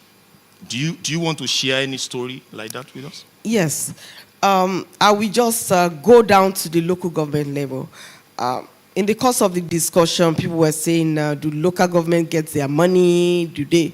For Kwara State, our local government decide on how they spend their money. The total budget of the local government goes to them. They also have IGR that the states give back to them. Percentage of our IGR, we give it back to them. They also have the ones they collect. And in our local government as well, we monitor. They have their own monitoring team, which we also see. Cut across the local government, I can say for free, they've executed a lot of projects. Primary health care, hospitals, education, roads, infrastructure, even main institutional bodies, like we won't say, what do we call it, the police, the small claim courts, all these things are being impacted because people, one way or the other, they benefit from it. So all across we have 16 local governments. Is like a competition amongst our local government chairmen. Everybody is in a hurry too, because they are answerable to the people. They also have town hall meetings with their local communities. And they don't just do projects. They ask the community, because that's the path. They ask the community, what do they need? What is the essence? So it's in that line that they start to execute projects. Of course, I must say, salary remains first line charge. Because when people work, they must, so all this other money is what they use for, they must first pay their salaries. Then every other, whatever they have left, they channel it to developmental project that affects the people. So I believe people feel the impacts, because even as a state, we also go around to see what. The state also intervene in all the local government to do some major projects as well. Good. Okay. So, Mrs. Chiamaka, I will ask this question in a very different way. What is the role of institutions in the level of performance you have at least experienced? Let's just say in the last 2, 3, 4, 5 years. Because we can always talk about the people when it comes to people paying taxes, different ways, IGR increasing. But we also need to understand the leveraging role of institutions, the tax collectors, and so many other bodies that are responsible from the beginning of the process to the end. What has changed? And do they, in the first instance, have any significant role in what you are experiencing now? Or you are being deliberate, but what story do you want to tell us from your state as to the role of institution in enhancing fiscal performance? Okay, thank you so much. In Anambra State, particularly, the role of institution has been quite marked. Yes, we've not achieved the level of revenue target that we have envisaged in the past 2 years. But of course, we are not where we used to be. There has been some improvement. But of course, the peculiarities of, I don't know if it's peculiar to Anambra, but I think mostly, and that's because of the informal sector. In the Anambra State is mostly informal, so we are still trying to crack that particular sector and be able to see how we can improve collection. Of course, automation has happened, and also a lot is happening currently around rejigging our revenue service. Yes, we will eventually become autonomous, which is the target, but we are currently even trying to see the people there, because, as it is, half of the people there might not even understand what revenue, what the technical needs of this role they currently play. So this actually, we're more like stepping back to actually say, how do we collect? So investment in technology has happened. Of course, there's still some resistance and adoption issue, so which we are on a daily basis trying to improve on. Then around institutional reform, around our revenue service. Those are like the basic investments we're making. But then on the other side of, which is people, I know that this could be Nigeria, but Anambra State, getting the people to understand how revenue translates to actual outcomes. When we started this journey, I can say people, in fact, to date, there are some, let me say prior to now, there are some pushback, because people really, they're used to providing their services, and that's a typical thing that happens in Anambra. People build roads, people adopt healthcare service, maybe we could renovate their healthcare. We have a whole lot happening in Anambra State. So what we have done is, one, like I said, around intentionality, 70% of our budget is capital. If it's not, we haven't had anything less than that. And that's actually being intentional around how do we ensure that the money, people's money, work for them. That's one part. We have a whole journey around tax, because I know that currently the personal income tax element hasn't really been, we haven't fully unlocked it because of the nature, and we are currently working it. But something we have also done, which is very creative, is leveraging the community, leveraging the people. So people are still struggling with tax payments, right? So what we have done, remember I said we have had an improvement, but what we have also done is tax to infrastructure. So what we have done now is to mobilize our people to be part of development. So it's not just about paying tax. Some people pay tax, everyone is supposed to pay tax. But what we're also encouraging is investment in community development. Like I said, some people in the community, yes, we currently get them to pay tax. Of course, we have the conversation. But part of even what we are developing is how do we do some incentives for development. So build your community roads.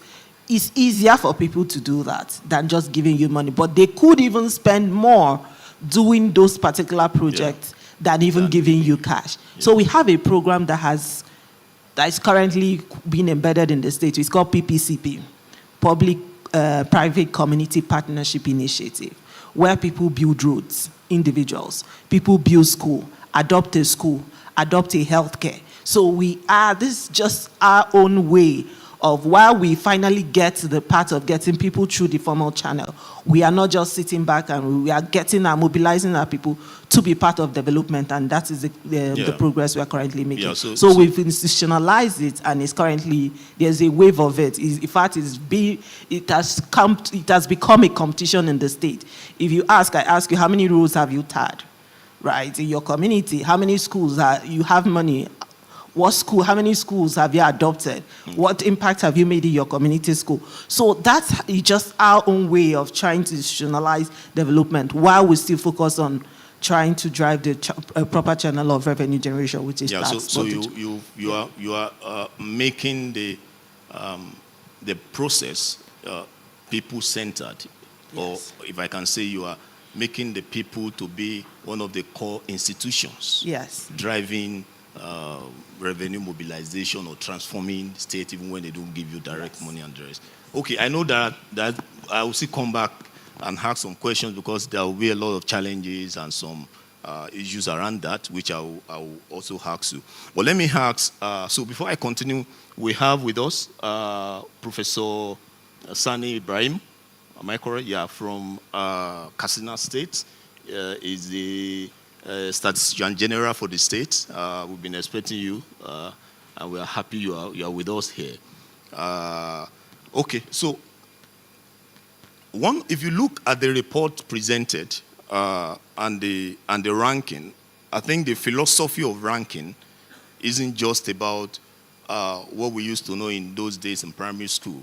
The one that got the first position, I don't have any position, and that's the end. The philosophy of ranking is to domesticate performances, the challenges, and give room, a robust room for growth, so that we don't lump everyone together as though all of them are facing the same thing. And so I want to ask you, not just by ranking, what ambition, what path to greater, resource mobilization and overall fiscal performance do you have, say, in the next 1 year? What vision are you seeing from the current situation? Or how prepared are you, or how do you want to translate the current challenges into a better performance coming few years to come? All right, thanks. First of all, I don't want you to look at this report as best performer or worst performer. It's a function of your states at the moment, right? Yeah. So it's not a function of whether you've done so well, because the thematic areas that which you are using to rate states is a function of the relationship between your internally generated revenue and your expenditures. Yes, exactly. That is not the totality of, or the reflection of transparency. Of course, but Yeah, so I just need you to be clear on that. Because if that is, I would wonder why I was number one in SEBA, where the World Bank project, the last written, right?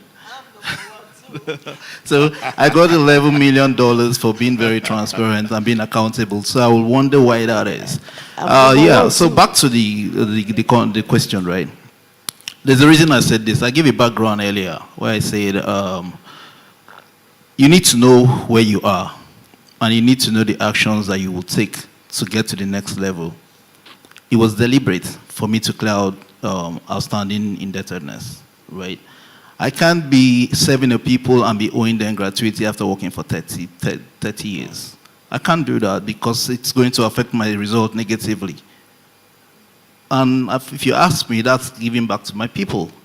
So we did a lot of that. And a lot of debt, like I said earlier, spanning 1994 till 2013, foreign debts were being paid.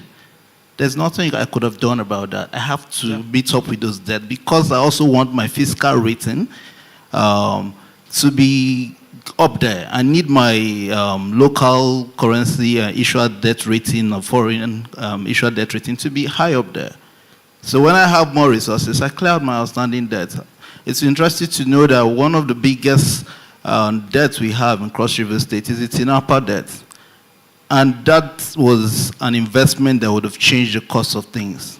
But it went to AMCON, and it was crystallized for over 10, 15 years.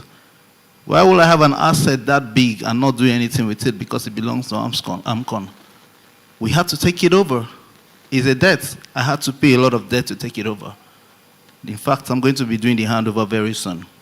So there are reasons why I'm where I am. And that's why I said earlier, if you don't dig deep to understand why, you would just think that somebody is performing wrongly. That's why listening to your child and paying attention to your child is actually important. He comes back from school and is coming 15th position out of 16, and you're flogging them. You need to understand the reasons. So back to your question, now that you have an understanding of where I am, we are a people-first governor. My governor is Senator Prince Bassey Aderotu. He's a very people-centric governor. And it's interesting to know that amidst all what you say, we grew by 241 to 49% over the last 10 years. In 2020, 22, 2023, our revenue was 22 billion. In 2024, it was 46 billion. That's over 200% increase in 1 year. And we owe that to a lot of infrastructure we've put in place, frameworks that we have put in place. All our processes are automated. If I pick up my phone right now, I'll tell you how much we've collected in revenue today. We have a Cross River State app that gives you access to every information, the healthcare systems, the education, everything that you have. So first of all, it's transparency. You need to be transparent enough, and automation gives you that because of audit trails. So we have done all of that. We have taken over critical assets. We've taken over some agricultural assets. I don't know if you've ever heard of palm oil or some of those assets. The agricultural assets that had not been properly taxed because of modalities around their concessions. And we have collected some of these critical assets. Cross River State is an agrarian state. Even though it has a lot of solid minerals in place, we also can grow literally anything. We have invested so much in agriculture, education. We actually have a university of entrepreneurship and education. The reason why we are doing this is increasing tax base and the formal tax in IPE and all of that we're talking about need to create more job opportunities for people. Recently, what we did was training over 200 people on tech, can stay in their houses and work in the UK. We work with some partners under a PPP structure where they will get jobs, and we have a social contract. We have a contract with these people to stay in the state and work for at least 2-3 years before they leave for anywhere else. It means that they are going to get jobs for them outside the country. This will has ordinarily increased our tax base. Because of that little project, we have another partnership with another company, American-based company, that is going to use TINAPA that we just collected because we collected it. So these are the effects of these expenditures that we made that look like we made expenditure and also capital. And they are willing to train at least 2,000 people biannually using Cross River State, Tinapa as a hub to train people that they will send, tech guys that they will send to other Asian and African countries.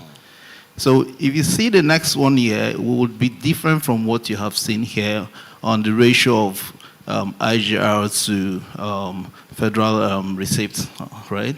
And even though we grew by more than 200%, in the next 3 years, we are going to be, we would have grown by more than 400%. Great. And I think that's the spirit. The idea is not for us to say, to follow the ranking. I've mentioned that, I've stated that from the beginning. I'm an economist, and I've produced different index, there and there.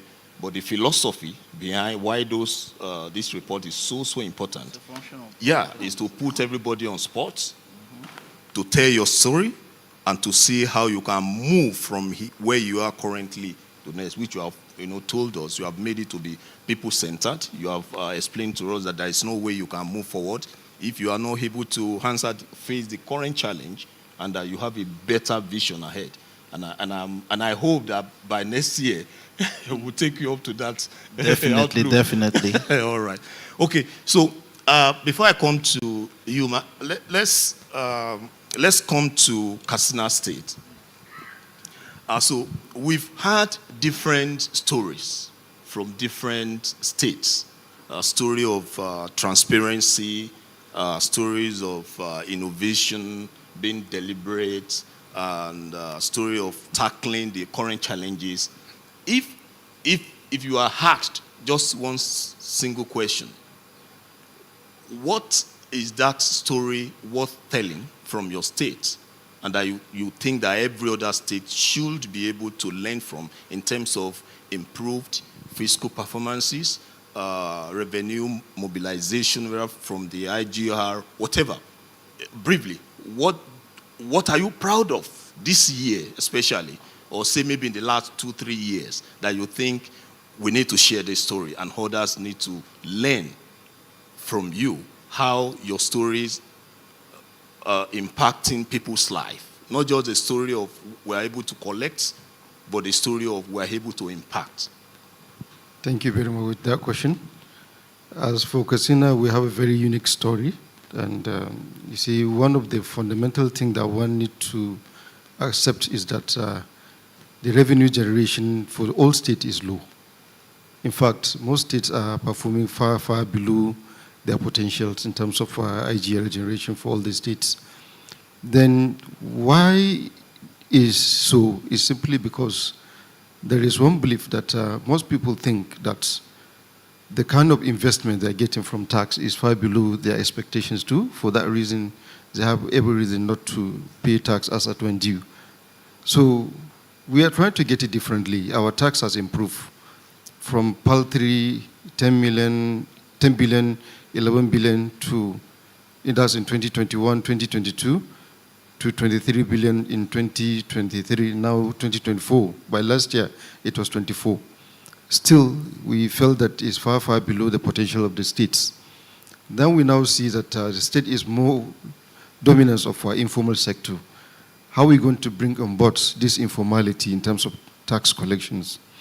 Then we now come up with a community-driven tax system, whereby let's now transfer the capital investment to rural communities at what level, so that they can now see what government is doing with the little resources they are generating.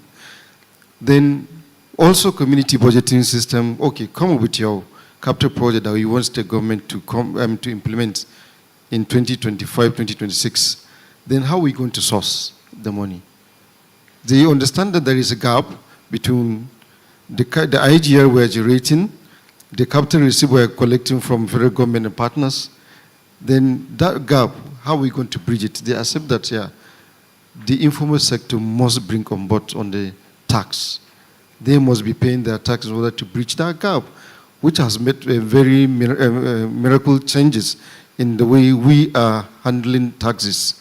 So we now see that let's come with tax reinvestment for development. All the amount of money is generated in particular community. Let's use the same amount for embarking on infrastructural development so that people will now see the impact of whatever they contributed. So that states, if there is any shortfall, state will now come to the rescue. That has played one miracle in terms of tax generations using the same proceeds for tax development. Then another thing that we also face is the obstacle in tax assessment, something like that. The state has implemented the e-invoice system whereby at your fingertip you need not to go anywhere. You can just click, check in the website, do your tax assessment, self-tax assessment. Then the officer from the Inland Revenue, the State's Board of Internal Revenue, will then confirm to ascertain that you are paying the exact amount that is due. Within 1, 2, 3 minutes, you pay and it's real time. So that makes the whole thing that we blocked so many leakages, and it creates an ease in which that people can pay taxes without any hitches. Then fundamentally is that data is very fundamental when it comes about tax projections, something like that. So many countries, so many states, they come up with unrealistic tax projection. There was a time when the state was saying that it can generate 100 billion naira per day. They even come with a consultant that they can do the same miracle that if Lagos is generating 60 billion, what about the state government can stay going with their population? We can do something very similar to Lagos. The consultant was sent to me as an economist. I sat down with him and asked him, what are the macroeconomic assumptions that I use in coming out with that 100 billion naira?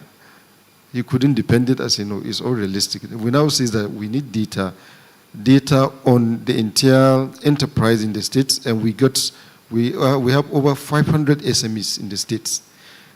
And currently only 13,000 of such SMEs are paying their taxes. The challenge is how can we bring on board about 400 plus thousand SMEs to be paying their taxes? If that is done, then the problems of insufficient taxes will become things of past. Then how do we do that with considering the informality of that? We now say that we need enterprise data warehouse, whereby we link all those enterprises, we got their data, including their monthly returns, things that are taxable, they will pay taxes from their activity, from the service they are rendering, without even coming to pay their assessment or whatever. Once that is done, once that is done by 2026, we expect our tax to triple by more than fourfold.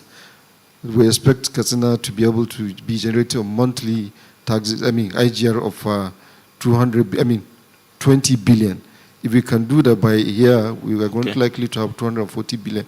We have to accept the fact that we are not on the same page with other states in terms of economic activities, but we are very optimistic that we are on the path to have achieved the realistic, sustainable tax IGR in such a way that the same amount can be used to promote welfare of the state and promote economic development and the growth of the states.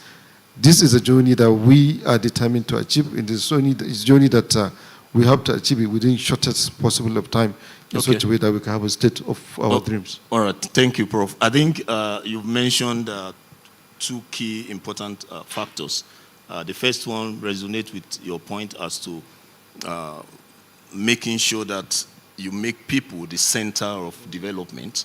And I think that is very important because most of the time, when we are looking at development, collection of taxes, mobilization of revenues, and so many other things, and we don't critically look at the gap in terms of the human impact, we keep missing the point. We can keep having higher ranking, but we'll keep missing it, right? And I think you've shown us why that is important in your state, and secondly, why innovation and tech is important in terms of the mobilization.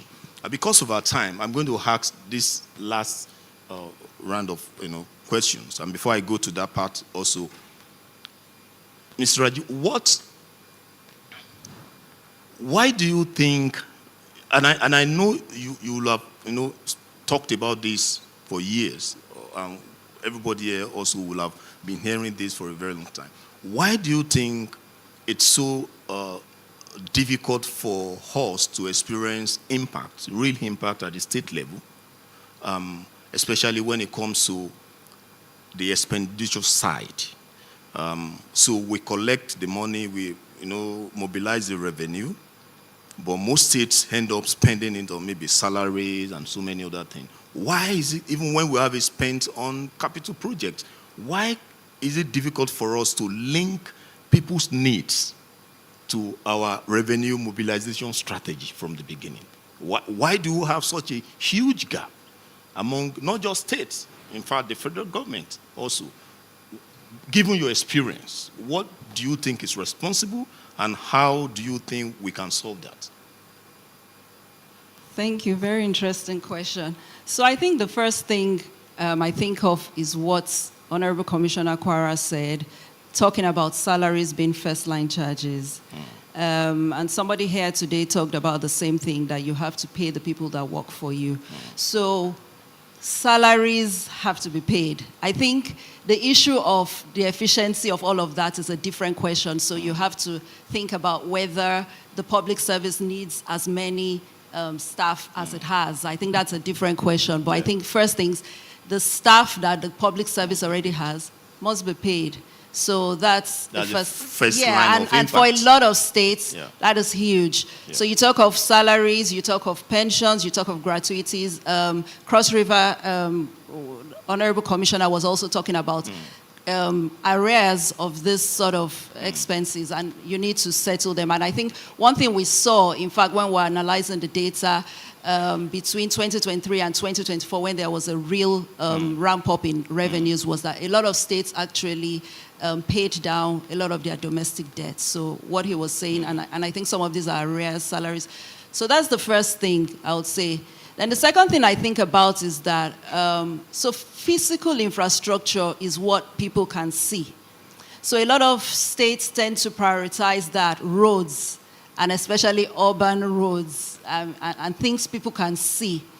I think in our last Nigeria development update, we highlighted the fact that in the recent year, when we have seen a ramp up in revenue, most states have dedicated that growth in revenue to, reducing their domestic debt, to physical infrastructure, especially roads.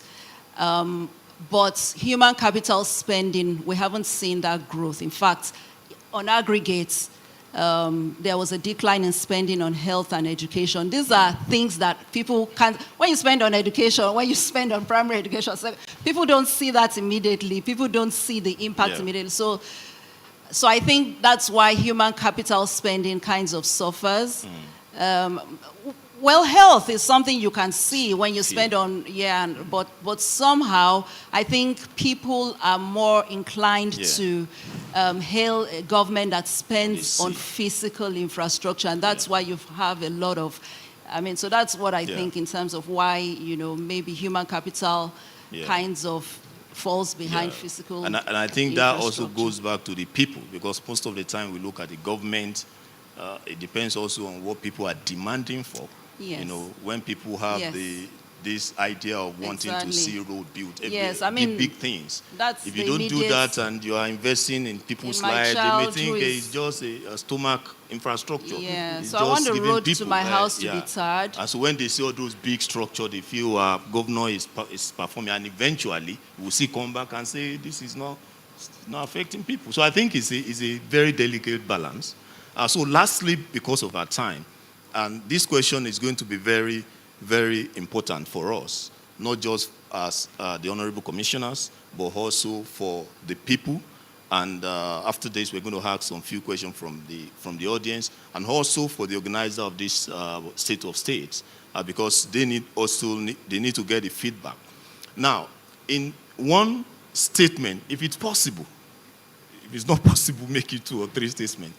What have you learned in today's program, either through the speakers or through the reports, that you are ready to use to make a change in how you approach fiscal or resource mobilization strategy in your state?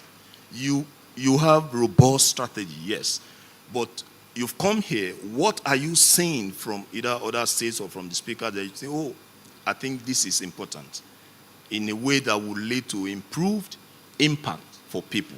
Now, I'll ask same question across, and I want us to be very, direct at that. So, okay, let me start from here. Okay, today has been quite insightful. I think the first insight from today's session, I think the CBN report by the Deputy Governor of CBN, I think the comfort is that it seems that Nigeria has now have it all figured out, especially when it comes to some monetary policy directions. So it kind of is improving some confidence nationally to say that, okay, now I think the macro space is stable. So what can we do internally? Because I think for some time, that has been some excuse. We've used that as an excuse for some time now. So it seems like there's some direction. I think that's a confidence building presentation I got there. And secondly, I think from the presentation, I kind of think that most of the things are possible, especially around how to generate revenue. Anambra State could be peculiar, but I think there are some things we can learn from states who have done it. I had listened carefully to Kwara, who said, "Oh, this." In fact, I was just taking note. Yes, I know some of them are currently being implemented. I think the confidence we are living here is that if a state has done it, we could do it, and maybe then apply it to the peculiarities of our own state. But then to wrap up, to say, I think what comes around is that, and maybe just to say, yeah, a lot is happening at subnational level. I think maybe we need to demand more, because I said I was going to mention it when someone said, I think the question of who knows what is happening in the States, and I think the NAY had it. You know what? What came to me is that maybe we're not watching, really, because a lot is happening. So the question is, if we don't know, how do we then improve if we don't know? So I think we might need to maybe go back to our states, just pay attention. I think a lot is happening, and perhaps if you ask the right questions, perhaps it could also prompt some further improvement and all that. I just want to put that out. Thank you for that. Stability. People need to demand more, and know what is happening. Honorable Commissioner, what do you? I've said it. Same question? Yes, same question, or you can answer in another format. But exactly, what's? Okay, I would just say continuous engagement. Continuous engagement with taxpayers, with tax administrators, transparency, accountability. Those are the basic things that work for any state. Keep on engaging the people. Keep on also the tax administrators. Human capital development is essential. You can't overemphasize teaching the tax administrators on how to even approach those that will pay taxes. If you approach them wrongly, they'll just run away. Nobody will pay the taxes. They must know that these taxes are working for them. Because we have this in Nigeria. I don't know what they do with my taxes. What are they collecting taxes for? So we need to keep on engaging, educate tax administrators, educate the taxpayers, accountability and transparency. We cannot run away from it. Continue to publish all our financial statements online. Encourage citizens, have citizen engagement, always, all across the state. We do that every year, all year round. Once we have a budget, we have citizens engagement. Yeah. So we must continue, all states must continue to do that. There you can get feedback from the people. You know what they're feeling, you know what they are thinking. You can tell them what the plans are. They can criticize what you intend to do. You take that back home and try to work on it. Thank you very much. You started with transparency. I noticed that, and then you are ending with transparency. Yes, and I think that's very transparency, key. Accountability. Yes. Yes. Thank you. Okay, so, Honorable Commissioner, given all we've said here and what you've seen, how would that impact on your growth strategy going forward? All right, thank you very much again. First of all, I want to say something. The country, the whole cannot be well if the sub is not well, right? So the subset is, the universal set is a function of the subset. And that takes me back to a Philip Consulting Limited socio-economic potential of states they did not long ago, I think last year. It showed a lot of potentials in all the states. And it also opens up to me, telling me here now that we need to leverage on those potentials. Our result might not be too good for today, but if you have put down the right foundation and have a plan that will take you away from where you think you are, then you have a better future. We need to go back and look inward and look at our socioeconomic potential. The major taxpayers are usually the big corporates and maybe the workers. So we need to create platforms that enables public-private partnerships that will come in and take advantage of those socioeconomic potentials we have, create those big businesses that will pay those taxes. It might not come in 1 year, but it might come in, it might be sustainable. So we need to think sustainably and put actions in place that will give us a sustainable cash flow, sustainable revenue generation, and sustainable growth. Okay, thank you. Thank you very much. Thank you. Prof, how is this speaking to Katsina State? What lesson, what do you want to do differently? Or what you are doing currently, how do you want to scale it? If there is a single message you want to leave with us now. Thank you very much. I always try to look at the peculiarities of Katsina State. Katsina State is not a state that is lucky to have big enterprises. The corporates are not there. So we have to look at the tax system, taking into context of the states, dominance of informal sector. Then secondly, what can we do in order to change the narratives, generating sufficient IGR, mobilizing sufficient resources? One, we need to come up with a very good investment guide that can attract investors to come. The resources are there. But we cannot achieve this without stability, without improvement in security architecture, because investors are very smart. They need to observe the macroeconomics landscape before deciding whether they can invest or not. We have stopped the culture of going outside trying to attract investors to come. They will not come. If the ease of doing business is favorable, investors on their own, they will come and invest. Then we also invested so much in power sector, renewable energy, and it's one of the things that at least so many foreign firms are coming to Katsina to also contribute towards achieving, toward contributing to enhance the energy transition in the state. We are now getting carbon credits as a result of that huge investment. I think it's on record that Katsina came second when it comes to the climate governance of 2025. So with that kind of thing, we expect at least there will be increase in income, and you know that tax is a function of increase of income of both individual and the enterprises. Once that is achieved, and with the robust tax collection system that is E-based, that is transparent, and with the efficient tax investment, in such a way that people are seeing the benefits, we expect to see that there will be dramatic changes in the revenue net. Thank you very much. Before we close this, we want to also give the opportunity for the audience to ask questions. Maybe we'll have max 2, preferably. If we have 2 questions, you want to, it could be in terms of feedback or comments, or maybe you have something unique we haven't talked about and you want honorable commissioners to be informed about that. Please, 2 questions. Okay, sorry, tell us your name and then please go ahead with the question quickly, please.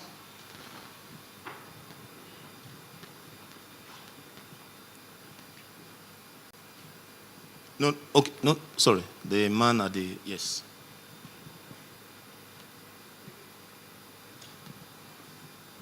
Please, if you've asked a question before, please don't raise your hand. Apologies. Please, let's have some fresh faces.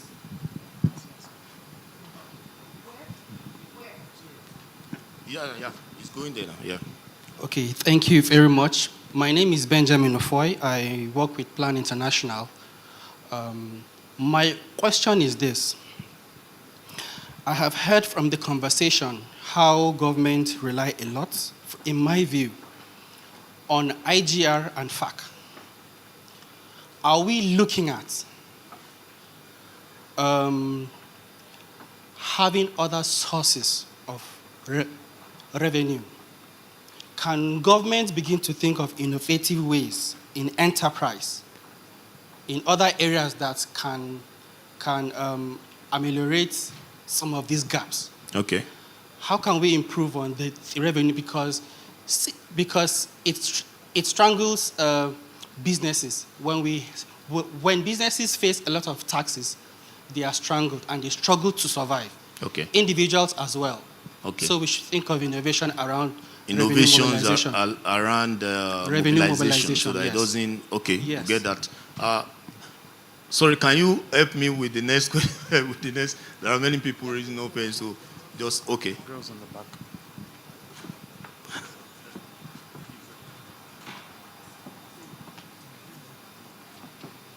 Sorry.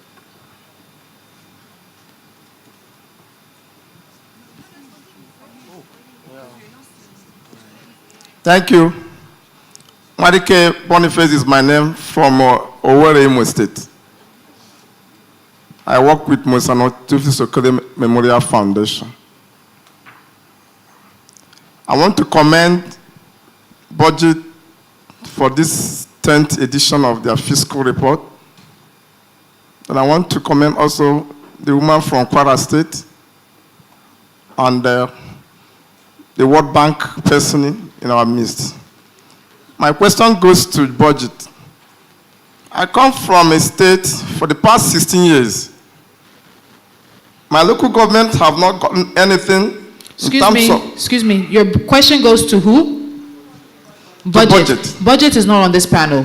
Please, let's take questions for this panel. Maybe you can. There's networking opportunity and he can approach. But make it sharp, please. Yes, yeah. Even if you want to ask, make it direct. I would want BudgIT to, hence they are working with Governors Forum to encourage governors to identify gaps in terms of infrastructure, okay, health and roads. Okay.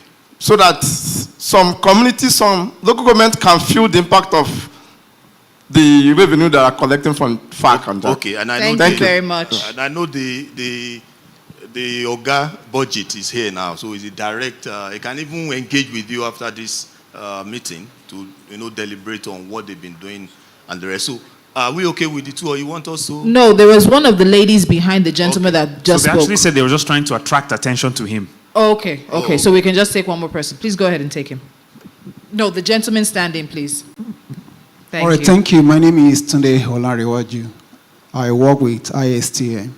My question is this to the states. If you go to the public now, even most of the local government, the question you ask whenever you want to collect tax is, if you cannot save my life, why do you want to collect my tax? The question is this: what are the states doing in order to ensure that infrastructure and the life of people are saved? Okay, thank you. Okay, so the first question, I want Dr. Michael to quickly answer that question. I talked, did you hear him? Can you? Okay. Do you have your, okay. All right, thank you very much. I mean, your question is very simple and is what we are talking about here. Give dividends to the people, right? I think the problem is not the people paying tax. It's not businesses paying tax. The problem you probably have identified is maybe being overtaxed or something. However, the tax reforms that we're having in the country, first of all, the states are also having their own tax reform and unifying taxes. So they are reducing tax collections to just very simple, very efficient, very transparent manners. So transparency that a lot of my colleagues have spoken about here is going to address that problem. It means that not 3 different agencies will come to you to collect tax, because there is a platform you probably will go to and you can check your assessment and make your taxes and get one single tax clearance, and it covers it for everything. However, what we are trying to say here is, how do we increase the tax net or make our businesses more more profitable, so that the percentage, I mean, if you are paying 15% on taxes and you make 200 million today, you probably will be paying maybe 30 million. But if you make 1 billion, what you pay as taxes will increase, not because the tax on you has increased, but because you are making more money. So creating an enabling business environment, which is what Subnationals and the National is trying to do, is to make your business easy for you so you can make more profits. If you make more profits, we make more monies. If we make more monies, we do more infrastructure, more roads, more healthcare, and other facilities. So we can actually create more jobs for our people, and the more people have more jobs, the more they can pay little taxes. So they are not getting worse off, but they are getting better. But the tax system increases. All right, I hope that's clear, as in that's one of the core conversations we've been having now. So the second question will be answered by okay, all right. Please go ahead. Okay. I think your question is, if you can't save me, why collect tax? That's a broad question. Save you, is it in terms of your, is it economic? Is it security? Life also is broad. Life, is it what you eat? Is it just saving in the community? I'll tell you this. All states are hot on security. And security is a very broad, the scope is broad. Every state government is concerned about security of their states. And for Kwara, I know a lot has been going on the social media and all that, but forget what is going on. Kwara is safe. We are out on security.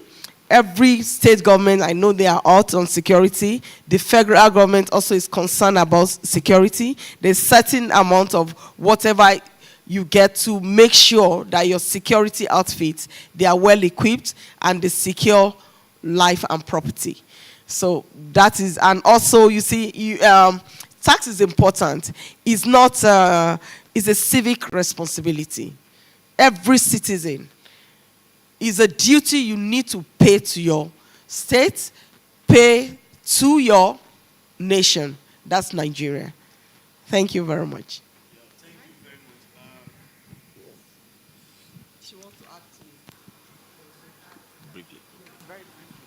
I think just to corroborate or just to add, to say that I'm still on the case of if you cannot save me, why collect my tax? A lot is happening. A lot is happening across subnationals. I will even say that I think this is the time that I think that we are having healthy competition across governors. That's why I said everybody could look back into their states. Around healthcare, a lot is happening. In fact, there is even a primary healthcare challenge that happened in December. I can imagine how much states put into just even winning. And there's a financial reward. Like in my state right now, we are renovating our primary healthcare, building new hospitals, free health. In fact, we have a telemedicine because of the limited number of doctors. If you're in any primary healthcare, you have access to a doctor. Recruited over 1,000 health professionals. A lot is happening, and I know it's not just about, I think, yes, security of life is something we keep working on. Of course, direct security, like she said, is what every governor is very mindful of. But around investment, some or most states actually have those as top priority. Okay. And I can show you, for example, what is happening in Anambra State, and I can say it's as never done before. Yeah, thank you very much. Please, can we appreciate our panelists? They've been very consistent. Yes. They've given us the opportunity to know what is going on in the States. And I want to leave us with this message. I know we've brought them here to listen to them, to know what they've done, what they've not done, how they need to do, why they shouldn't do it. But we also need to face ourselves regarding our core responsibilities. We need to ask ourselves, am I giving my best for the development of my state? Am I paying my taxes? Am I being responsible? Am I going out of my way to do what I think will be for the development of my community without saying, well, that's not my role, the governor will come and face it like that? I think this conversation should leave us with the determination to demand more from the states, to know what is going on, and also for us to be part of the system. We are all together in this race, and it is my wish that one day, when we come back for this conversation, maybe the 11th or 12th or 13th edition, our conversation will be higher than this. Our ranking will not be talking about the elementary ranking. Innovation will have developed, and bigger conversation that impacts on people's lives will be at the core of our conversation. So as we end this conversation, I know we are not ending it. Please engage with the reports, read the reports, know what is inside. Use that to engage your local government. So we have a lot to do. And so I hand over the mic now to Tolu. Thank you. Thank you very much, Dr. Olusegun Omishakin. Please, a round of applause for our panelists.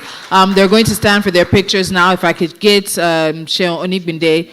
Okay, fantastic. And also Gabriel Okeowo on the stage with them. Ladies and gentlemen, please, again, a round of applause for our panelists. Thank you for your time. Thank you for also showcasing and spotlighting what is happening in your state. Please stand for your pictures. We are wrapping things up, but we do have some more representatives of commissioners who were not on this stage, and we'd like to give them an opportunity to also share their remarks, and then after that we'll have the closing. Don't forget that we do have lunch and networking available for you, so please stay, network, ask more questions, get in contact with who you want to get in contact with. There's also the exhibition. Learn more about the 10-year journey of the State of the States report from BudgIT. And don't forget that the report is available on BudgIT's website as well. So ladies and gentlemen, your picture so we can continue on with the program.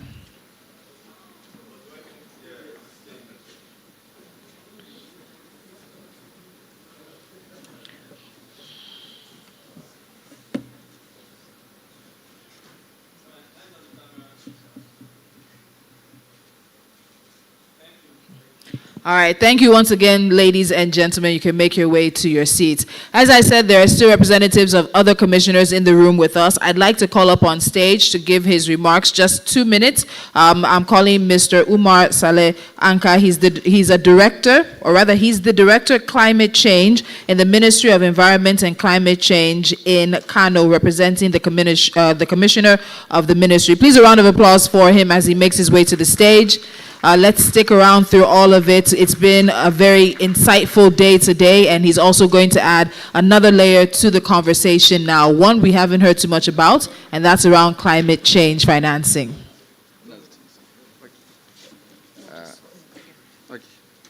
Thank you very much. I want to sincerely thank BudgIT for giving us the opportunity to just come and participate in this. They have been actually prompting us. Every month you receive what your local government is spending. Sometimes they will just make your temper to rise.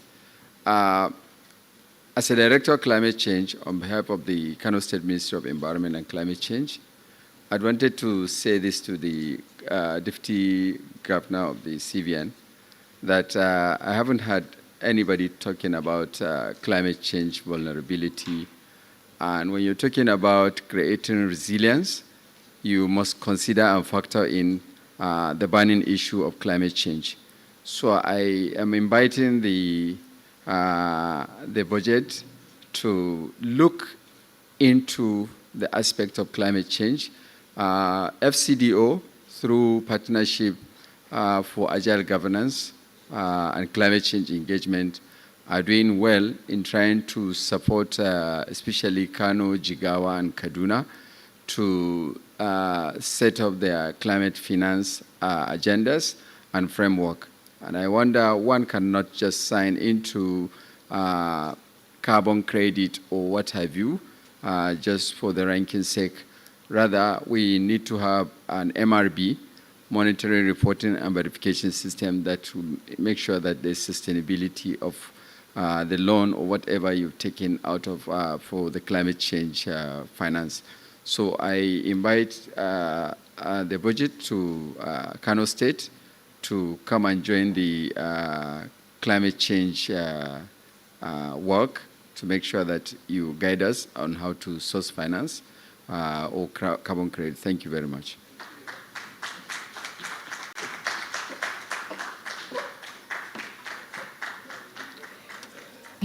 And he was being very modest because recently Kano took 4th position in the climate change governance ranking of the Nigeria Governors Forum. And that's very instructive and impressive because it moved up from the 35th position to the 4th position. So a round of applause for that.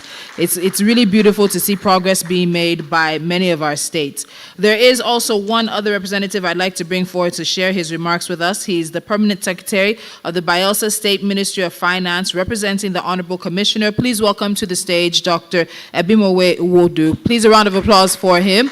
He's been with us from the very beginning, and I think we can encourage him as he comes up to make his remarks. Thank you very much.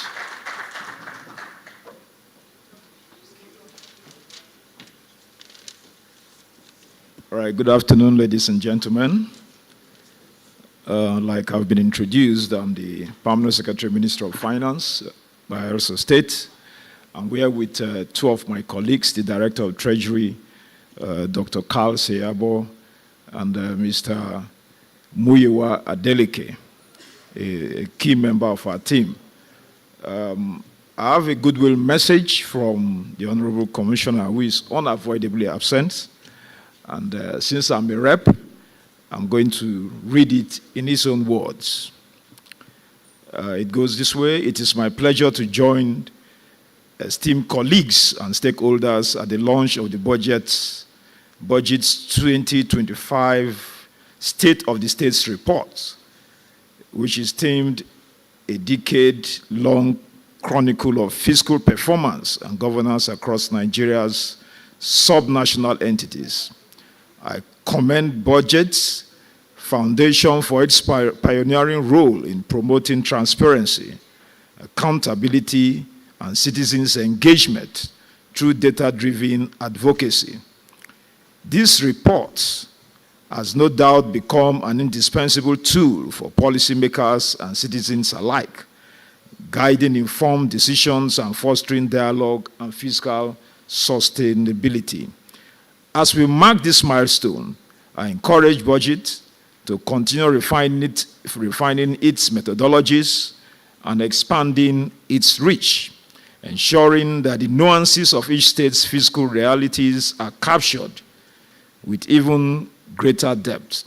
Constructive feedback from stakeholders should be welcomed as a vital ingredient for growth, helping to strengthen the credibility and impact of future editions. I also urge all states to embrace and support BudgIT's work, not only by engaging with its insights, but by actively contributing data, perspectives, and collaborations that enrich national conversations on governance. Together, we can build a more resilient and inclusive fiscal future for all Nigerians. I wish BudgIT continued success as it deepens its impact, inspires reforms, and strengthens the foundations of transparent governance across Nigeria. This is from our Honorable Commissioner, Maxwell Ebibai. Thank you very much.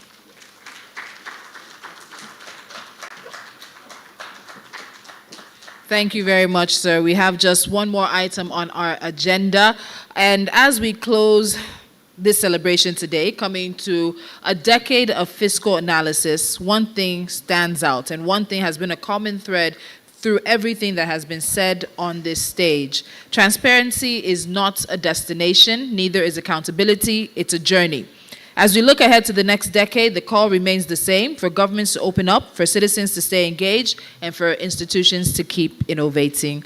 To deliver the vote of thanks and the closing remarks, please a warm welcome and a loud round of applause for the Country Director of BudgIT Foundation, Mr. Gabriel Okeowo. We can do better than that. He's one of the people responsible for why and how we are here today. Thank you very much, Tolu. Good afternoon, everyone. I want to, on behalf of the leadership of BudgIT Foundation, the board, and the entire staff of the organization, to say a very big thank you to everyone that have made this report launch a success. Both those that were here earlier on and left, and those that are still seated. We are grateful to everyone, particularly those of us that are still in the room, that we waited up until now. Thank you very much. This would not have been possible without the appreciation of the public of the work that we have done on State of State over the years. The fact that the public continue to engage with the work and continue to appreciate the work gave us a nudge to continue to, put in our effort in working on this research year after year. And I believe that this 10th year is like the end of an era, and we are going to start another decade of fiscal assessment. And I look forward to what that will be. We are planning that from next year, possibly we'll look into our methodology again. We'll be reaching out to some stakeholders in the room, not just the government, some think tanks and other peer organizations. We want to have a convergence of that in a workshop to look at the methodology for delivering State of State, because we believe that a report that has lasted 10 years has now become a tool. And if it has become a tool, we want to expand the scope of thinking of that report beyond what our research team thinks about and produce, to borrowing ideas and picking the brains of other experts in the space to be able to improve the report. I want to say a very big thank you to every member of my team, the research team, the communications team, the designers, and those that worked on the logistics to make this report launch a success. I want to say a very big thank you to you all. And I wish us a very fruitful remaining time of the day.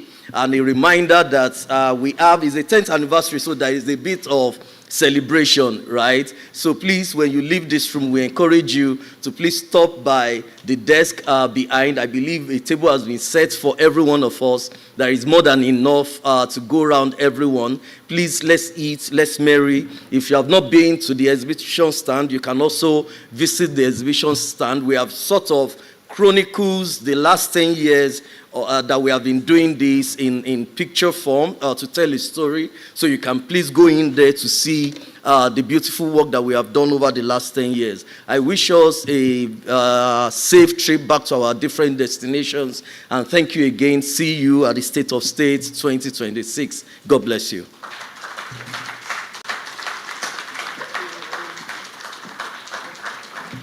And on that note, ladies and gentlemen, we may call a close to this particular aspect of the program, but as Gabriel said, we are still celebrating with the BudgIT team. And as we look to the next 10 years, the message is clear. The numbers will always matter, but what we do with them will matter even more. So let's take today's insights and turn them into action. Let's keep demanding accountability, keep building partnerships, and keep believing that good governance is not just possible, but it is necessary. On behalf of the BudgIT Foundation and everyone who has made today possible, thank you for being part of this milestone. Here's to another decade of evidence, impact, and excellence. The work continues, and so must our commitment. My name is Tolu Lokwe Adileru Balogun. Thank you so much for your attention and your time today. Do have a pleasant day. Please, let's go and eat, let's go and celebrate, let's go and talk and network, an opportunity for us to deepen connections and conversations as well. Thank you to everyone who has been here from the beginning. Thank you to those who came in to join us later. Thank you for your presence. Your time and your attention is not taken for granted.